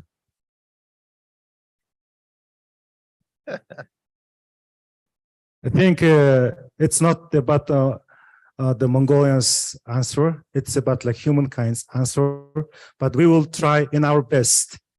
Thank you very much. Yes, so you are Mongolian, and yet you're participating in international efforts to get to Mars. And when we do get to Mars, how do you, in your imagination, how do you imagine Mongolians could preserve their culture in Mars and yet be part of like an international Mars base? How, in your imagination, how do you keep your culture but being also part of an international culture? You know, the reality is like 90% of our economic export is related to mining, actually, and which is we really want to make inclusive economics the first thing, and second thing is, of course, like, we really want to make rebranding of our nation.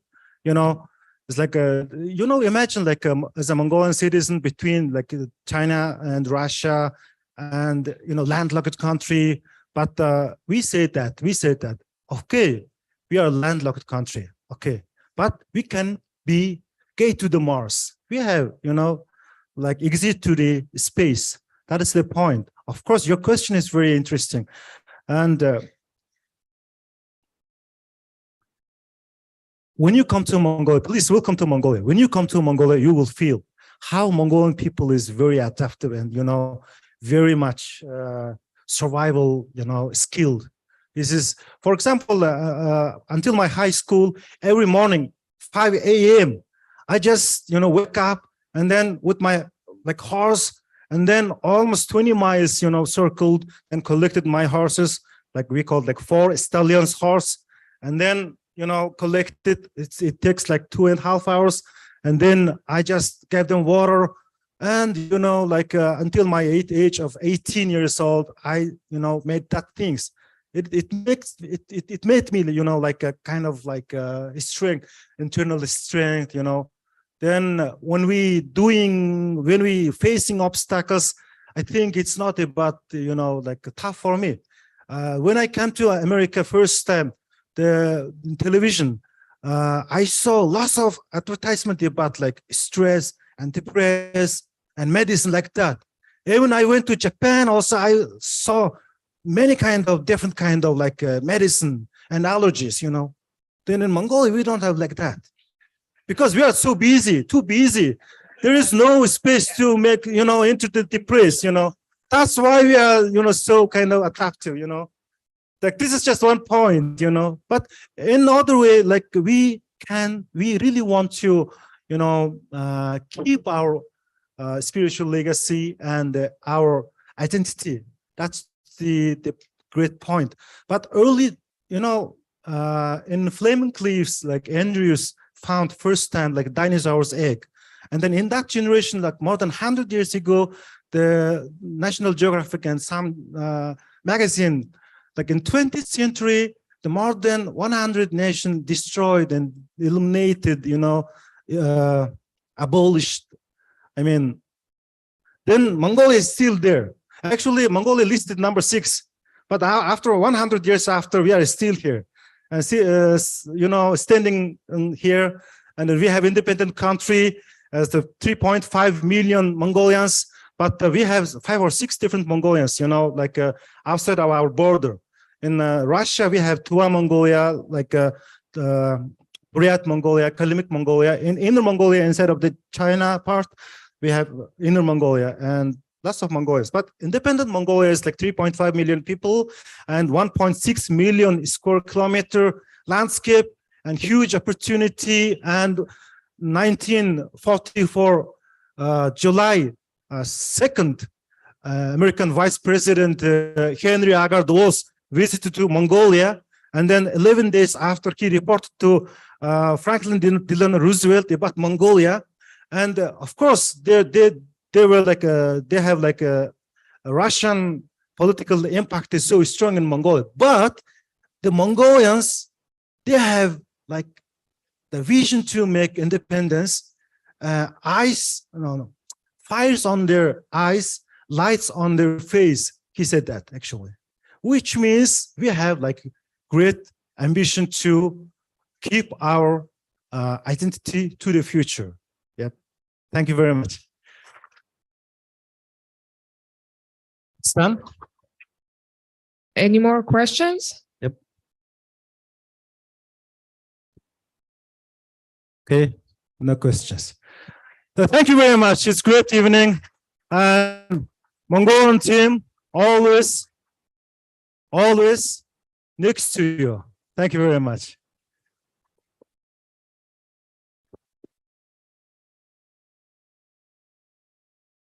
Thank you. Yeah, and by the way, one of those books, I think it was the first book, Jack Weatherford wrote, Genghis Khan and the Making of the Modern World. I've read that book. It's a very good book. And I think it'll give you the big picture about Mongolia and its place in history. Okay, so I guess it is time. Robert, can I ask you a question? Sure. Tell us a little bit more about your experience. We saw the video briefly where you went to Mongolia, and now you've heard some more from them. What are your feelings right now about working with our Mars V colleagues? Okay, well, okay, they're going to have to get their archery up if they're going to match our standard. Okay,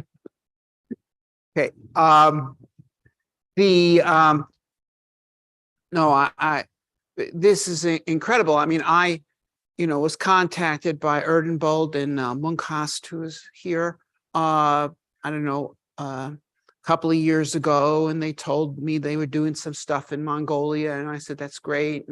But my impression was it was probably a group of 10 or 15 people. And and then we went there, and as I said, the Mars V has got like 3,000 people, including bank presidents and cabinet ministers and so forth, and a lot of influential support, and also a fairly large core of very active volunteers, but also Mongolia itself. It's interesting. Well, first of all, yeah, they're outdoor people, and a lot of the stuff that we had to figure out how to get by in the Arctic, they do as a matter of routine. Okay. So, and as you don't have to explain to them what a burn barrel is or whatever, they know how to deal, how to rough it. But so there's that. And also another thing that I found interesting, they're a much more participatory culture than what we have become. We used to be more participatory. I mean, I'm old enough to remember a somewhat different America, but for example, I mean, you saw what happened. I'm on this TV show, right? And with one of these fake living rooms, and the guy's going to talk to you. And so they had this warm-up act of this Mongolian opera singer comes out, and he's just belting out all these arias, okay, which was, by the way, he had an incredible voice, okay. But and then he got to one song, wasn't exactly an opera song. I think it was some kind of popular Mexican song, but it was kind of danceable. And this woman comes up to the audience, and she grabs me, and we just start dancing. Or the thing with the archery, in the bow and arrow, they get out in the morning, they start to do this. Hey, you want to try it? Well, I had actually been pretty good at archery as a kid, so I said yes. And I kind of astonished Hope by hitting the target, but she hadn't known that was in my skill set. But things like that, or one of the members of Mars V who's not here, unfortunately, is a person who's one of the top folk singers in Mongolia. And so we're out there, and he entertained the dinner one night by singing this song about this horse that had been sold from Mongolia into China, and it escaped, and it wants to get back to Mongolia, and it's getting back there, and finally it reaches the Gobi Desert, but it can't quite cross it. It's dying, and so it calls upon the north wind to bring it one last scent of home. It's a kind of a moving song, but they all knew it, and they all singing along with him. Okay, now when I was a kid, people sung. Okay, we used to sing in the car in my family. People don't sing that much here in America anymore. Okay, it's a performance thing. You listen to people sing, you don't sing. But they do. Anyway, so well, just to put it simply, I think they're good people, and I really look forward to working with them.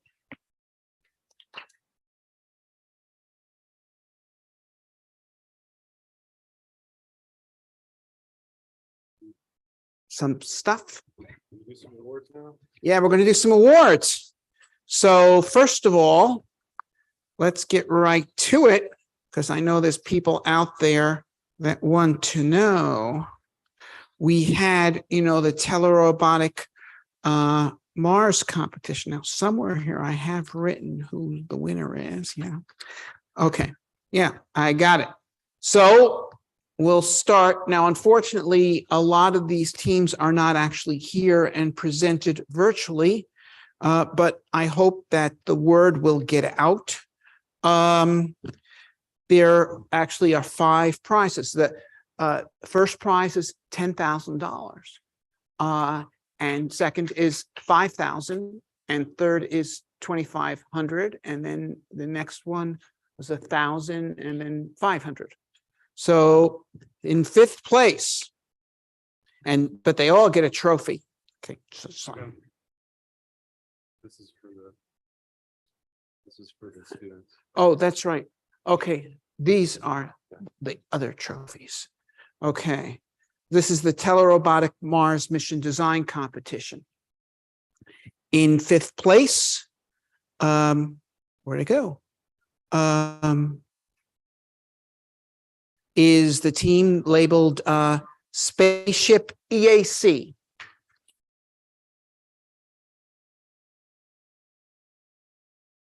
Okay. In 4th place. Okay, and if you're here, the Northern Shores Innovation Institute, it's a Canadian team.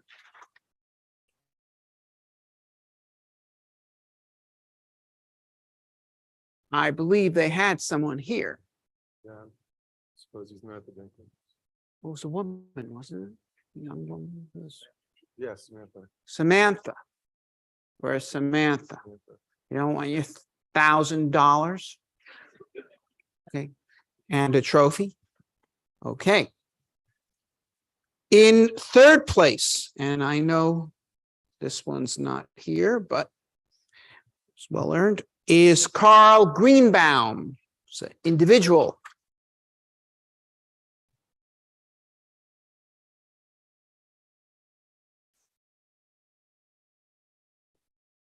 Second place, now we're getting to the serious money, $5,000, and well, beating all but one of the other teams, is In Space, the Polish team.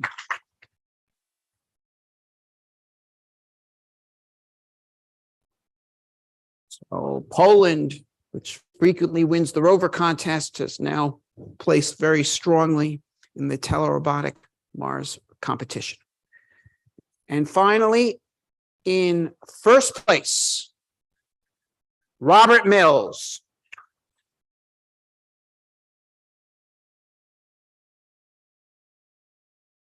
Come on up, Robert Mills. You're here. I saw you.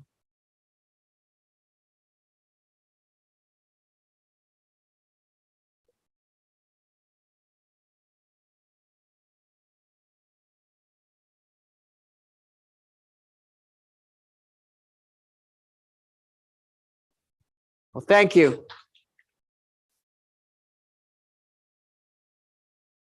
I'd like to say to everybody, winning this is, it's not whether I won or not. It's the fact that the ideas get shared with everyone and that all the best ideas from all the teams get actually used. That's what's important. Yeah.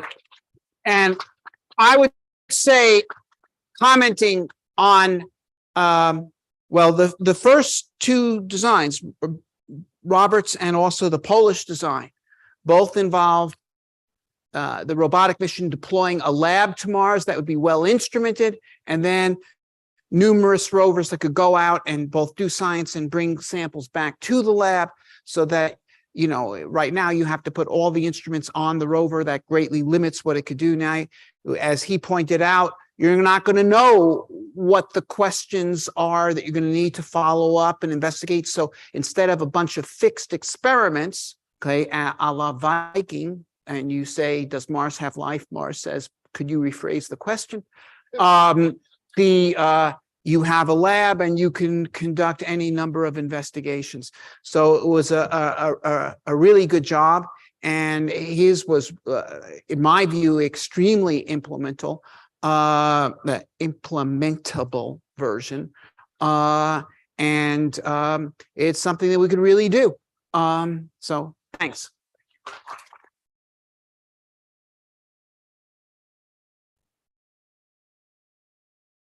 Okay, so that's the rover competition.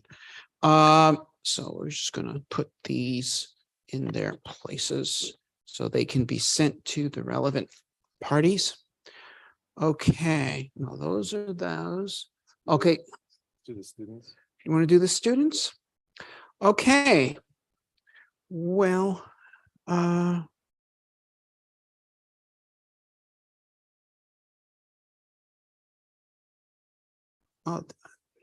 okay, so we're going to do the students.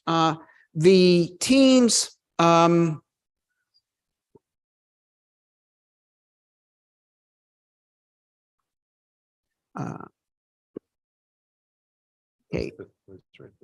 Yeah, but they're not. Okay, is the American Central team here? I don't think they are. Okay, but yeah, but actually there's not, I mean, it's already been announced. Everybody knows the Asian team won first place, and their other teams took various places, but actually each of the other teams won first place in a category. So for instance, the team from the, I guess, I have no idea, which is what, team 5, East Coast America, right? Yeah. Team 5, yeah, that was East Coast. Yeah, so the East Coast American team, which actually won the prize for the best science mission design. Okay, so are you here from the East Coast America? Why don't you come on up, the whole team, stay up here. You know, only one of you? Okay. All right. Then actually the West Coast America team won the first prize for the best engineering design.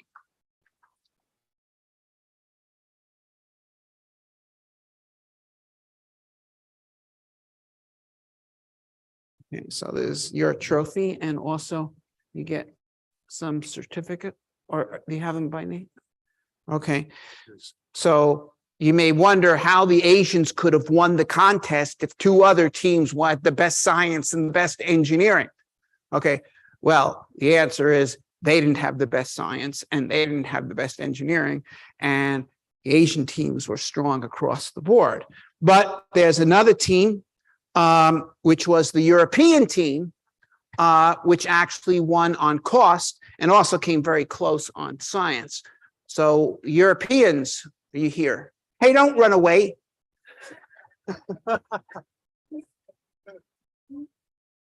Where'd the Europeans go? The Poles. You're not here? Got no Poles? They were here in force earlier.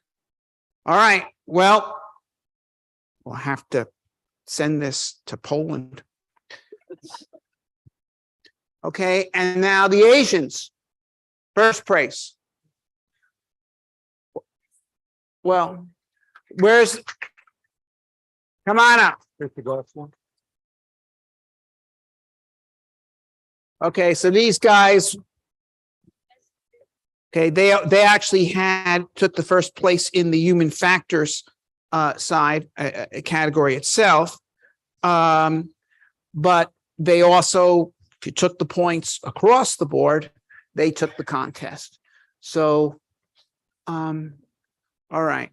So now, in addition, we have, because they were in fact the winning team, they get individual plaques.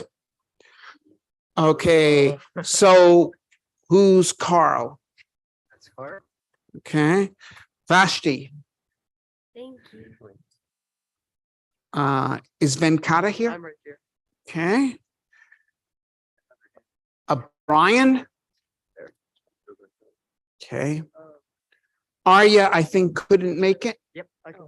No, she couldn't give it to her. Yeah. But are you Yes, we're giving it a shot. okay? And then Maya is also, Not here. but you're going to get hers to her. Okay. Vib have Right here. Here. and Michael. Not here, but we can give it to. Who gets it for Michael? Oh. Who is easiest to get it to Michael? I'll try to take it. You take it. All right. So there they are, and congratulations.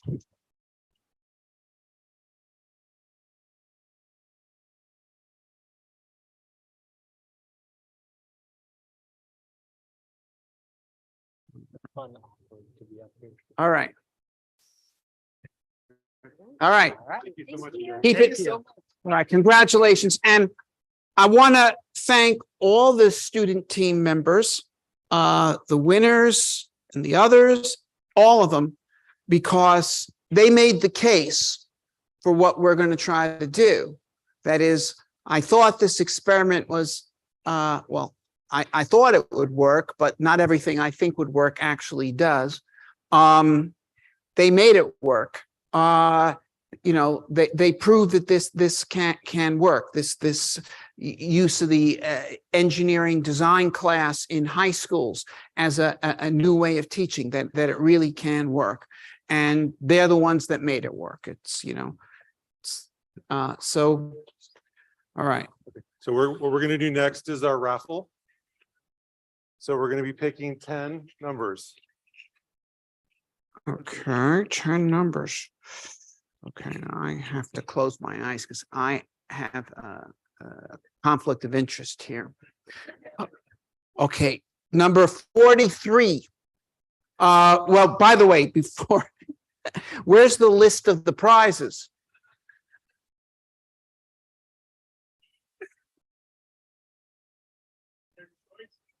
Well, no, you can bring up the list of the prizes. All right.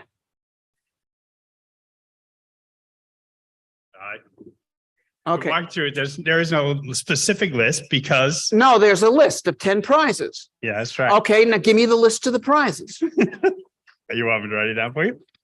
Well, you gave me a list earlier. Where's the list? Get you that list. How we decided to make it a little bit more interesting for the participants. Well, it's actually, no, just give me the list. There's. Okay. We can't do this without the list. Okay.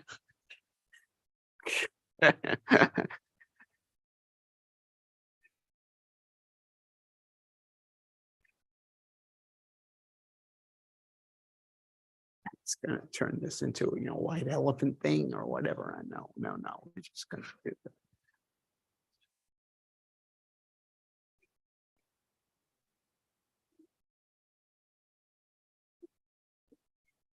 that. Okay. While we're waiting on that, number 43, we'll find out what they won. Okay. Let's start with URC. Yeah. Okay. We have awards for members for things they've actually done. This is our annual Outstanding Volunteer Award. We give these out every year to the volunteers that work the hardest. Yeah, well, we actually pulled the names out of a hat. It's kind of like, but no. Okay, so first of all, very important award for someone who really has done a great deal for the Mars Society and for Mars and for science education. And this is for Kevin Sloan for organizing the University Rover Challenges.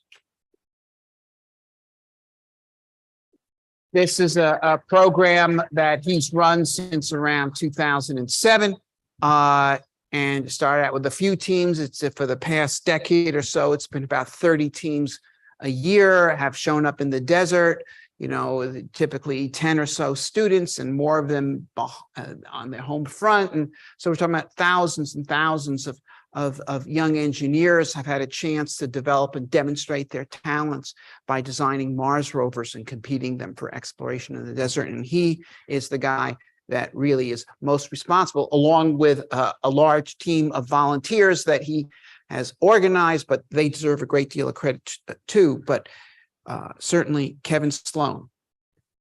Okay. And then Daryl. Okay. Okay, so Daryl Robertson is for outstanding service and extraordinary work in support of the University Rover Challenge. Okay, this is here. Okay, it's none of these people are going to be here. That's just going to speed it up. Well, hold on. This one, we're going to have this one be accepted by someone here. So let's read this one off. Okay. This is an award for Leah Malmos for outstanding service and extraordinary work on marketing and design assistance for the Mars Society. So Leah is a volunteer that joined us this year, and Michael Lane, who's been helping us with AV as a volunteer at the conference this year, is going to speak a little bit on her behalf.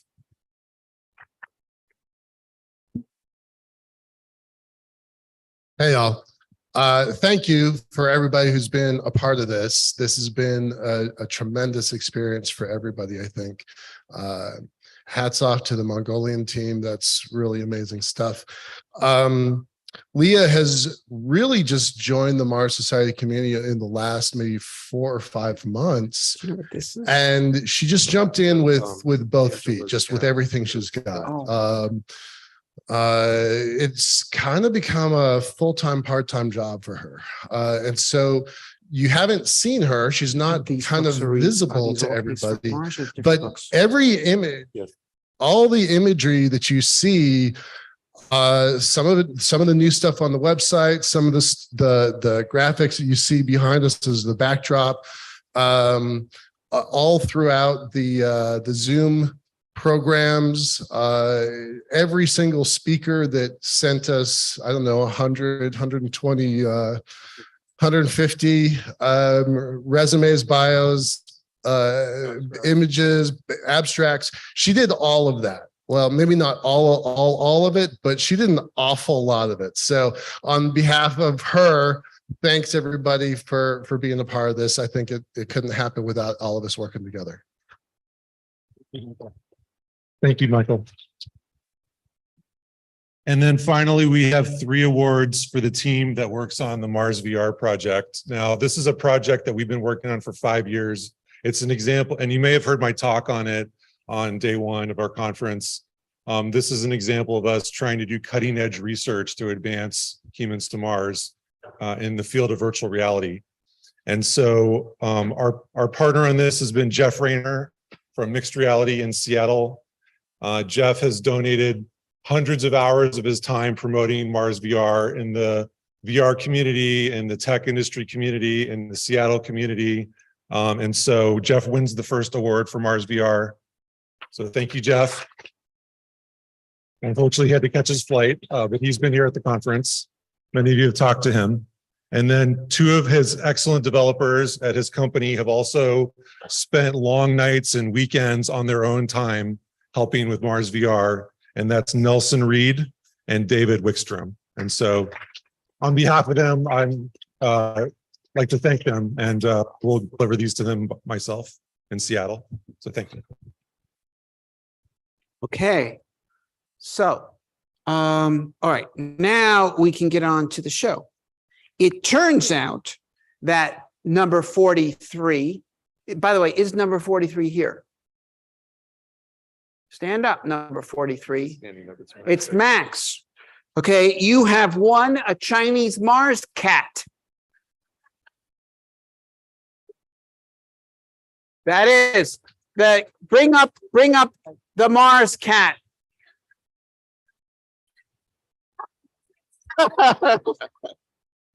Parrot. I have a parrot.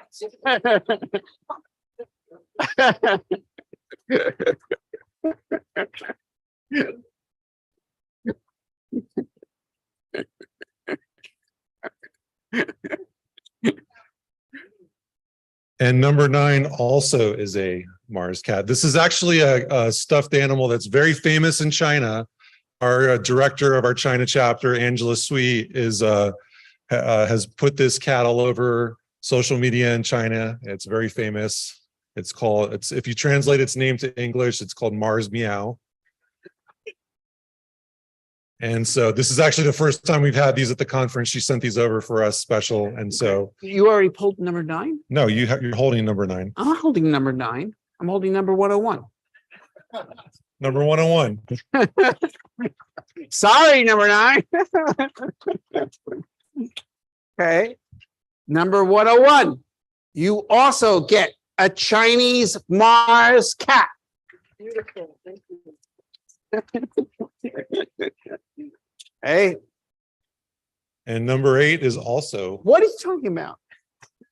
I'm reading off we're going counting down to the best prize. Oh, these are the prizes. Yes. No. The idea is I pull a number out and then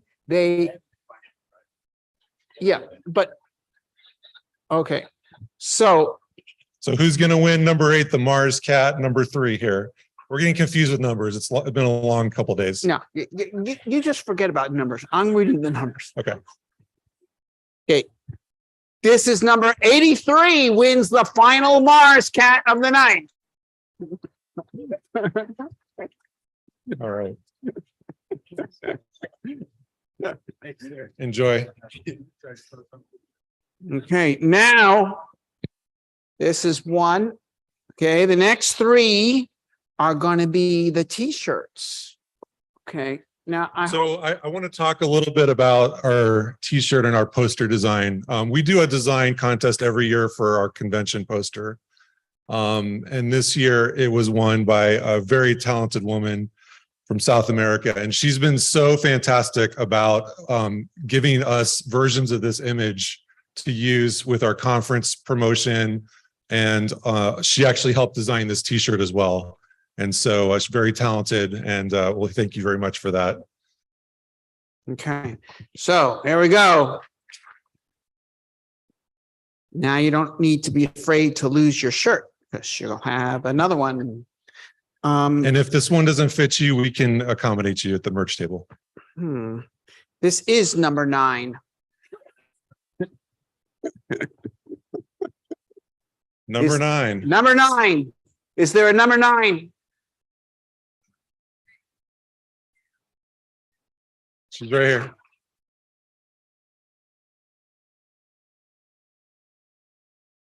Yes, that's it. Cool. Congratulations.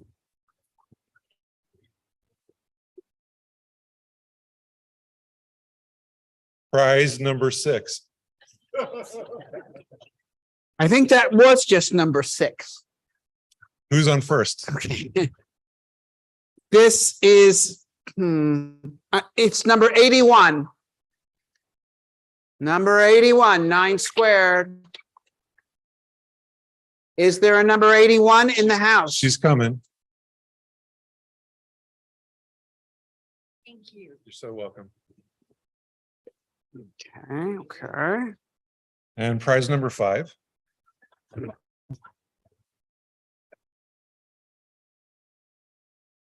No. It's number 60.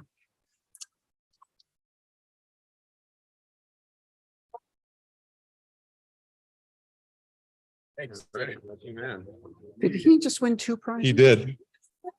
And he won an award too, I believe. Yes. Jim, the book is Case for Mars, right? Not, well, no, there's 3 books. They take their pick. Okay, Roger. No, the first book, no, it's not how it goes. We start with one of the other books and we get up to the best book last. Okay, now, so this is a book. Okay, but it's a pretty good book. It's called Red Planet Leadership by James Melton, the creator of the Mars Ambassador Program.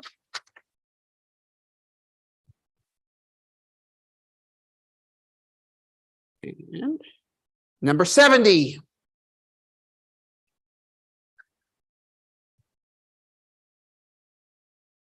Number 7.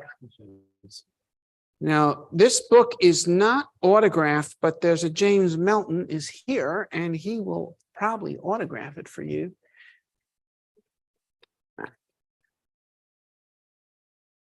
There you go.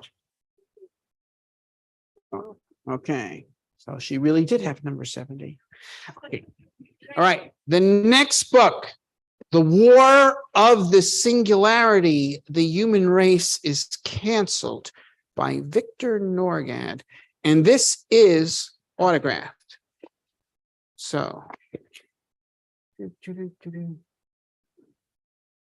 number 51.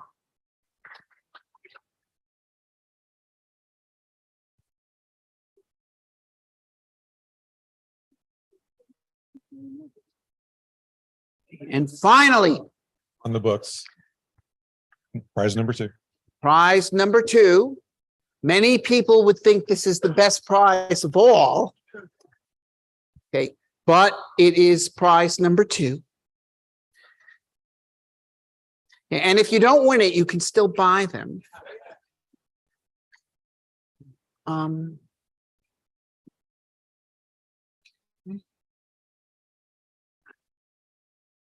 Number 50. Oh, Marge Lipton. All right.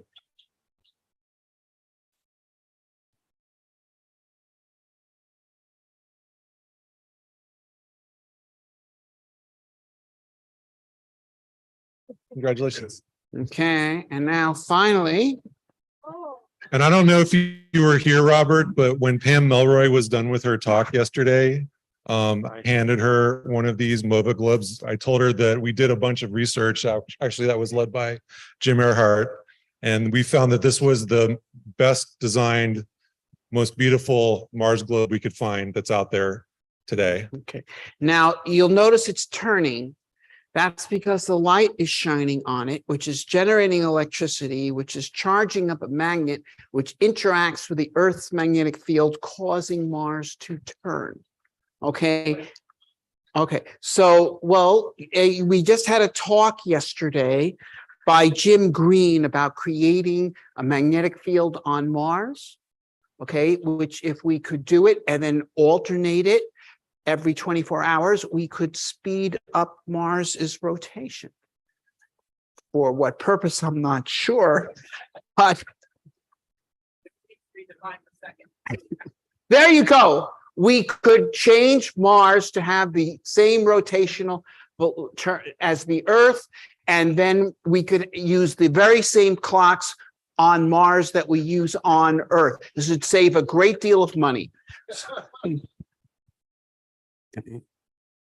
All right, so close my eyes. 11. Come on, 11. Does that look like 11 to you? More like 87.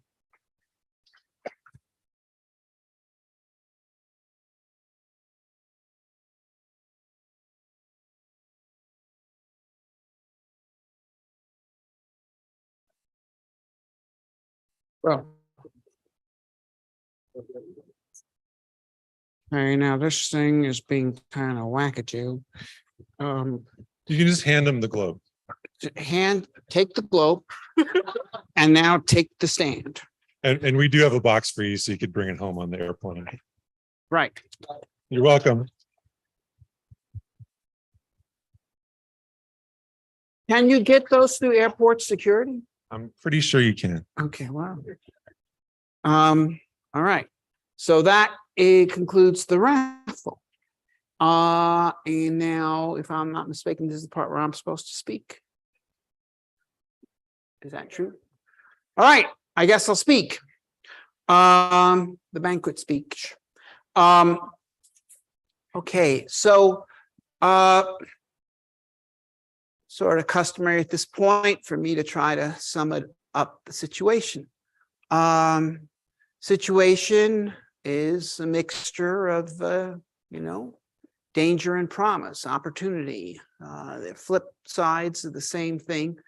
It's a very unstable situation right now. But there are chances here for us to realize our vision. Look, we want to think of the big picture. You do have this new space initiative moving forward. That is,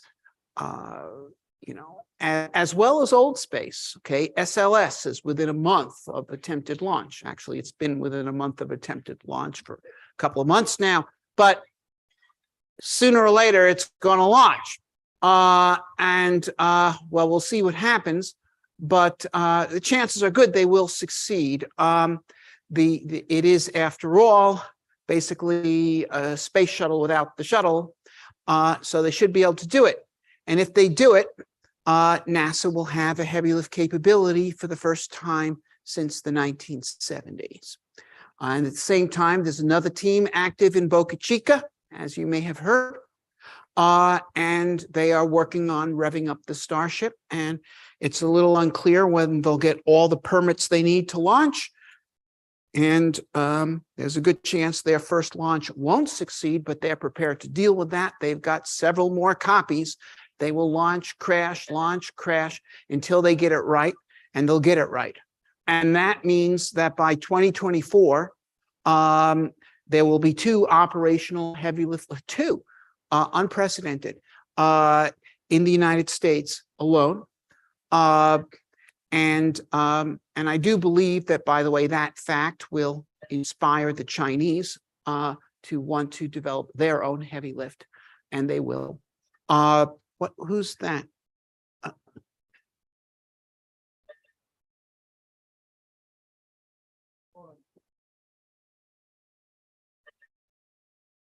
Okay.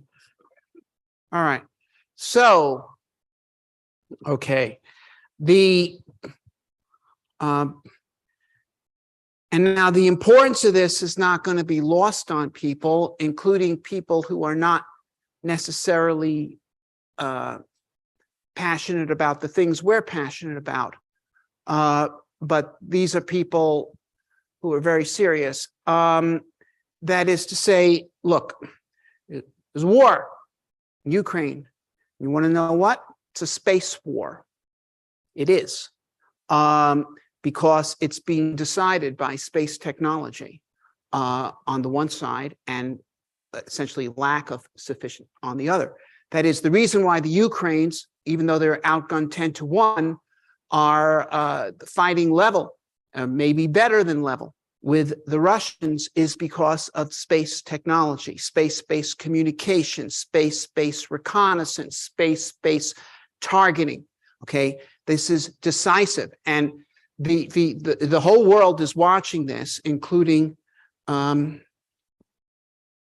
power elites of every country. And this makes it clear that if there ever is going to be a major war between major powers, this is going to be absolutely decisive. And this is going to mean a lot more money going into advancing space technology. And it is going,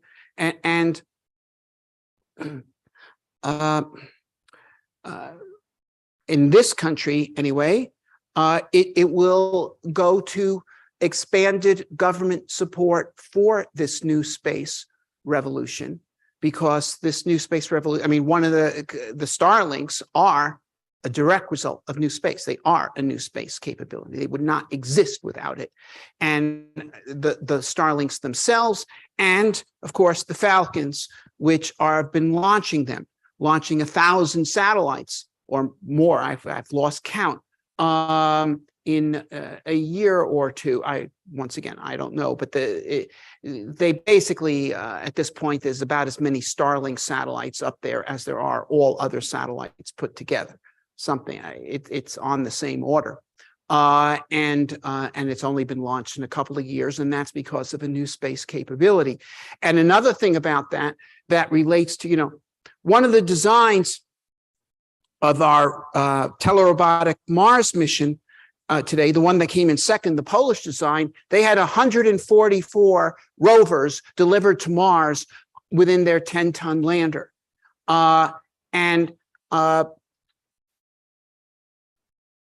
In the debate on Thursday night, Jim Bell made the argument, you can't have a mission with hundreds of rovers because, the Spirit and Opportunity, whatever, they cost, $1 billion a piece or whatever they cost, but some large number each. And the second one was only slightly less expensive than the first.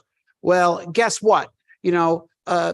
A medium-sized satellite, like a Starlink satellite, might cost $50 million to develop, but Mushaw didn't spend 1,000 times $50 million to launch 1,000 of them. Okay, that would have been $50 billion. Okay, that is the capability of mass production of things. So if we're talking about having heavy lift capability that can deliver 10 tons, 20 tons to Mars, we can indeed have missions with hundreds of rovers on them, and with all that implies. Anyway, so this is something that's there. The space is going to become a lot more important real soon, and the capability of new space, that is entrepreneurial space. New space is I get that term. I think Rick Tomlinson made it up, but it has stuck. The entrepreneurial space as a way to do this is gaining a lot of credibility, provided it's not discredited by random statements made by its most important leader. But okay, in any case, so this is happening. And this is, of course, these capabilities will open up enormous possibilities for space exploration and space settlement. Okay, once again, heavy lift, it's coming very shortly. And also much cheaper medium lift is already here. And of course, once again, while the SpaceX has been the spearhead of this, we now have Blue Origin. Within a couple of years, we'll have its new Glenn. The Neutron of the Rocket Lab will also be operational in that time frame as well. So that should give some frisky competition, which will help drive down prices. And as prices come down, okay, more business plans that are being offered by space entrepreneurs for in-space activities will become realistic, which means there will be more launches. And if there's more launches, prices will come down more, okay? Furthermore, the lower the cost of launch, the less conservative spacecraft designers need to be. Okay, it's the cost of space launch comes down, you could be more adventurous. For the past half century, since about 1970, we developed some way to do anything you needed to do in space. Okay, so there was an established way to do pretty much anything you needed to do. So the question is, why do you need to do anything else? Okay, why take a chance on something new when your launch costs $500 million? Okay, save $10 million to risk $500 million. It makes no sense. Don't do it. Don't do anything that hasn't been done before. Don't use anything. It's like the person who won't see any movies he hasn't seen before because there's so much junk out there. Why risk it? Okay. Stick with The Wizard of Oz. And okay, it's a good movie. Okay. Take a random chance on Netflix. Chances are you won't do as well.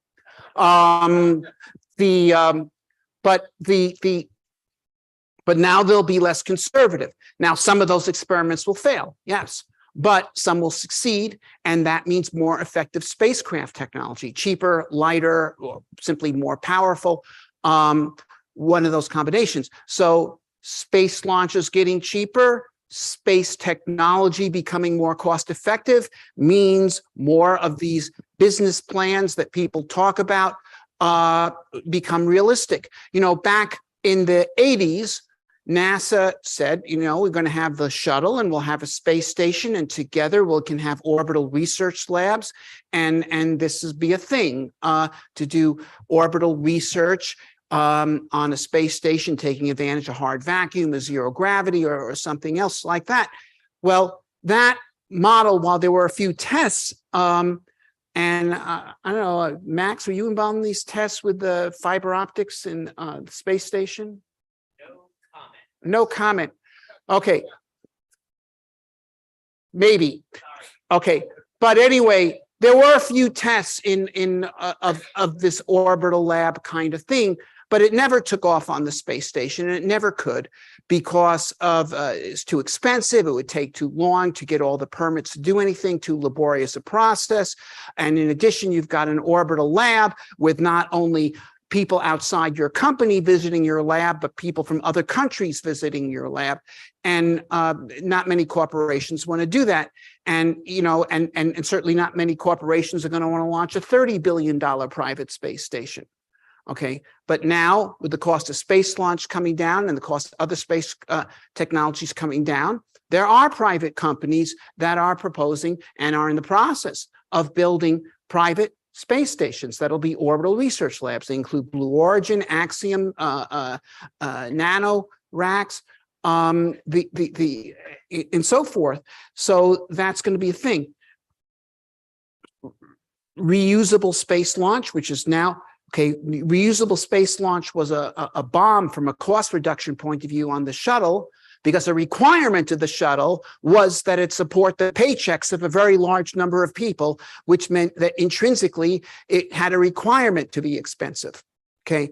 But of course, the people creating these new reusable launch systems, they're trying to make them support the fewest number of people, which is, of course, how you actually get it to be cheap. Okay, where am I going with this? Well, but anyway, look, reusable launch vehicles means there will be used launch vehicles. So new cars can be pretty expensive, but almost anybody can buy a car right now if you're willing to buy a used car. Okay, and you know, that's how it is. So there's going to be used rockets for sale. Think about that. Used rockets. And of course, these things, reusable rockets, also opens up eventually the capability for intercontinental travel through space, anywhere to anywhere in less than an hour. That's waiting to happen. Okay, so you want to emigrate to Mars, buy a used, you know, space liner from Astrolinea Mexicana, and pick it up for $5 million and go. I mean, this is a potential that is being created. Now, we also have, okay, so this is all the pregnant with possibilities, but there are things that could stop it, certainly with respect to Mars. The planetary protection people are out there, you know, and if they have their way, human Mars missions are impossible. Okay, they've made even robotic Mars missions very difficult. The reason why the sample return mission is this thing with multiple launches, including a European orbiter with solar panels with a wingspan the size of a 747, is because this requirement to do an autonomous rendezvous and dock in Mars orbit has been introduced into the architecture. So they're willing to even make the sample return more difficult, and it simply makes human Mars missions impossible. And so, and also, well, while the issue of military space superiority does give powerful support, in principle anyway, to the federal government giving Starship the necessary permits to allow itself to launch and be developed. If the government was to become hostile to that enterprise at any point, whether the point of allowing Starship to be developed or allowing Starship to be used for Mars missions, it can't happen. Okay, so look, the Mars Society, and of course, right now the government does not have a Humans to Mars program. It nominally has a Humans to the Moon program, although that is not being pursued in a way that would actually make humans to the moon a reality in any particular time frame. But to return to the subject, the Mars Society does basically three things. Okay, general outreach to spread the vision, political work to try to defend the existing Mars programs, and we've had a significant role in that. We had a significant role in expanding the robotic Mars program starting in the late 90s, and in saving the Curiosity mission, which was up for cancellation around 2008 or so. And of course, our own projects, such as the Mars stations, the rover contests, and so forth. Now, the second two initiatives can be quantified. And as I can tell you, we've had 1,500 crew members in either the desert station or the Arctic station.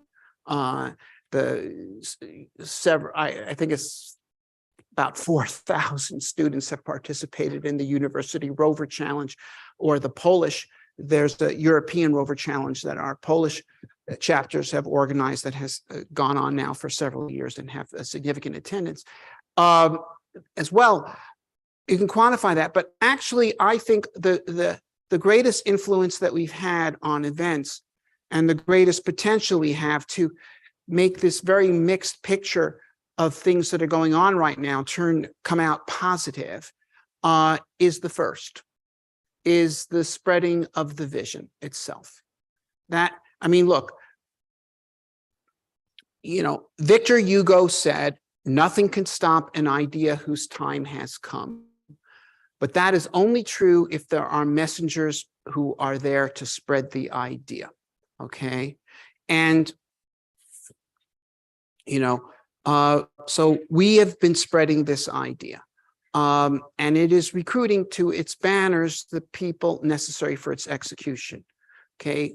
One of them, of course, is very famous. I mean, we're the ones who recruited Musk to making Mars his calling, and many of the people at SpaceX, and also many of the people who are not at SpaceX, but ended up elsewhere because they made Mars their calling, but they ended up simply working for different companies or creating different companies. And many of them aren't working in the industry at all, but they're in the arts, or they're in politics, or they're somewhere else.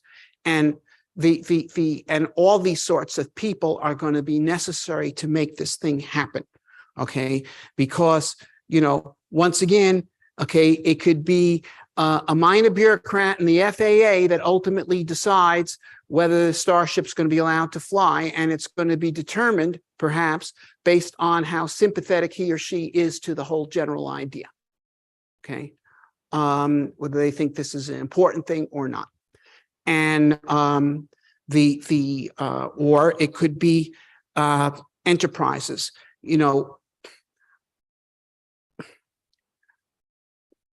We need more people, including different kinds of people, attempting the impossible. I mean, Musk is an example, but he is just one personality. He has a lot of strengths. He has a lot of weaknesses. He could easily fail. Okay. We need to have the maximum. In other words, Apollo succeeded, but then there was a failure in the political class and it wasn't continued. The potential strength of the entrepreneurial space revolution is that it is multifaceted. If one of its leadership fails, there are others that could come and step in and pick up the banner. That's the ultimate strength of this new space age, that it ultimately doesn't depend on a particular personality. And that's really important. So we need to keep spreading the vision. We need to keep spreading it directly, and we need to keep spreading it through indirect means as well. All of our field activities, the desert stations get plenty of press coverage, so that helps spread the vision. The rover challenge helps spread the vision. This Mars education initiative that we've just demonstrated in this pilot program this past summer, it was an extraordinary success. And now we're going to try to take it wide, okay? And it will not just help reform education, but also, I mean, look, I've met some of the parents of some of the kids who were in this contest, okay? Some who came here from Asia or Europe with their kids, because incredibly proud and incredibly happy at the impact that this contest had on their kids. And if we can show people that Mars lights the fire in the eyes of their kids, that this is what,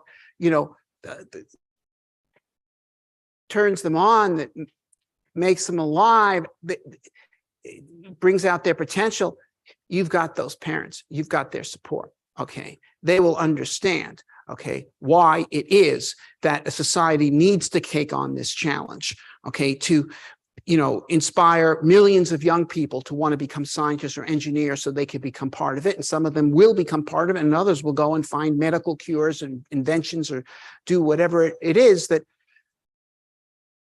people do that advance society. So that's what we have to do. That's what we're going to do. We're also going to attempt to actually influence NASA a bit. The NASA program right now is not well conceived. They have pretty disorganized humans to the moon program, but it is not even well oriented to establish humans on the moon, and it certainly has no, despite the rhetoric, doesn't support much in terms of going on from Mars from there, except for the fact that it will support the development and use of a heavy lift vehicle. But in terms of what it does otherwise, no, it doesn't have a humans to Mars program. And in fact, it doesn't even have a robotic Mars exploration program beyond sample return. Okay, now I believe that the advent of heavy lift, and the reason why this conference was given the theme, although it only appeared occasionally in some of the talks, searching for life with heavy lift, is that heavy lift creates a new reality in all sections of the space venture, including robotic Mars exploration, potentially. And if that potential is grasped, if all of a sudden they say, hey, now that we have heavy lift, we could launch robotic Mars expeditions, then we get the development of a heavy Mars lander, which is a key technology needed for humans to Mars, and which could be exercised on robotic Mars expeditions. And then all of a sudden, humans to Mars doesn't look so hard anymore. You've got heavy lift, you've got trans-Mars transportation, Mars landing transportation. You've put in place a lot of the pieces necessary to do it. So I spoke to Pam Melroy while she was here, and she agreed with the idea of creating a workshop, a NASA workshop on that subject, on the subject of using heavy lift to support Mars robotic expeditions. And if we start getting ideas, mission concepts generated from within the system, from JPL and elsewhere along these lines, then eventually you could probably get a requirement to develop a heavy lander as the way to not only take the Mars, robotic Mars program forward with additional rovers and orbiters and such, but actually radically expand it by developing another one of the key capabilities necessary to support human Mars exploration. So we're going to be working with them to try to make that happen. Okay. And then, well, I wish I could tell you, next year the presidential campaign season is opening up and you can go and start influencing the prospective candidates, but they don't look that good. But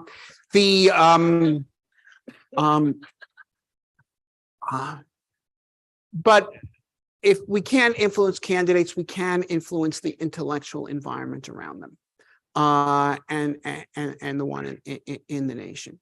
And you know, we have to make it understood. You know, we need to, you know, to refuse to take on the challenge. We can take on the challenge of Mars. The technology is nearly at hand. If heavy lift does become a reality, the idea of a human Mars mission is going to become much more sellable. And you know, and if we get NASA starting to think about creating another one of the key technology elements and immediately utilizing it, or relatively utilizing it soon, and greatly expanding in activity, it already does in a way that is robotic Mars exploration, then you can start getting some clear thinking. And then whoever's elected in 2024, if these heavy lift vehicles are flying, you know, and you know, got starships and things competing with starships, you know, delivering heavy lift capabilities to orbit weekly on costs a few percent that of the Saturn V because they were usable, and the vision is there, humans to Mars. You know, they're going to say, you know, if we get together with these guys, could we get humans to Mars by the end of my second term? And the answer, at least from some people from them, is going to be yes. We got to make that happen. Okay. You know, in the 1950s, I forget the year, but Wernher von Braun got together with Walt Disney and they produced, I think it was a TV series. I can't remember whether it was a single movie or a TV series. What? 3-episode series. That's what it was. And remember the name? Was it Destination Moon? Yes, that was it. Okay. And they put it out there. Okay. So you had, you know, the idea was put out there, humans to the moon. Humans to the moon. We can do it. Humans to the moon. This is something that we're going to be able to do soon. And then along comes 1961, and John F. Kennedy has to do something with a lot of flash. Okay. And what does he say? Humans to the moon. Okay. Because the idea had been put out there. It was in the zeitgeist. We got to put this in the zeitgeist. This is our job. Okay. So finally, I usually end these evenings with a fundraising pitch and hitting the people in the audience hard for money and who can give $1,000. But I'm not going to do that tonight. I'm going to leave it up to you. Just want you to know that it takes money to do this. Right now, we actually are in fairly good shape because of the donation from Blue Origin, but we can't let that be, we're going to have to keep funding ourselves. So we have a number of projects we're going to do in the very near future, possibly as soon as this December. This Mars VR that Jim has been developing is going to be deployed at the Mars Desert Research Station. That is, we're going to attempt to do this thing where, in other words, they have now several square kilometers of terrain around the Mars Desert Station has now been filmed in high definition and turned into a virtual reality landscape with a GIS grid on it. And we're going to do a thing where Jim goes to someplace like the Seattle Science Museum and they bring the VR set and we have astronauts in the hab at MDRS out exploring, and the people at the Science Museum telling them, hey, that rock that's near you on your left, could you hit it with a hammer? I think it's a fossil. It demonstrating the idea of cooperation between a virtual agent, what I call a ghost, and an astronaut on Mars. It's demonstrating a methodology that will allow thousands of people to participate alongside both Mars rover missions and Mars astronaut missions. So we're going to do that soon as well. And I ask you, well, to help support it with a donation. So when you go home, see what you can do. But if not, do what you can. On to Mars.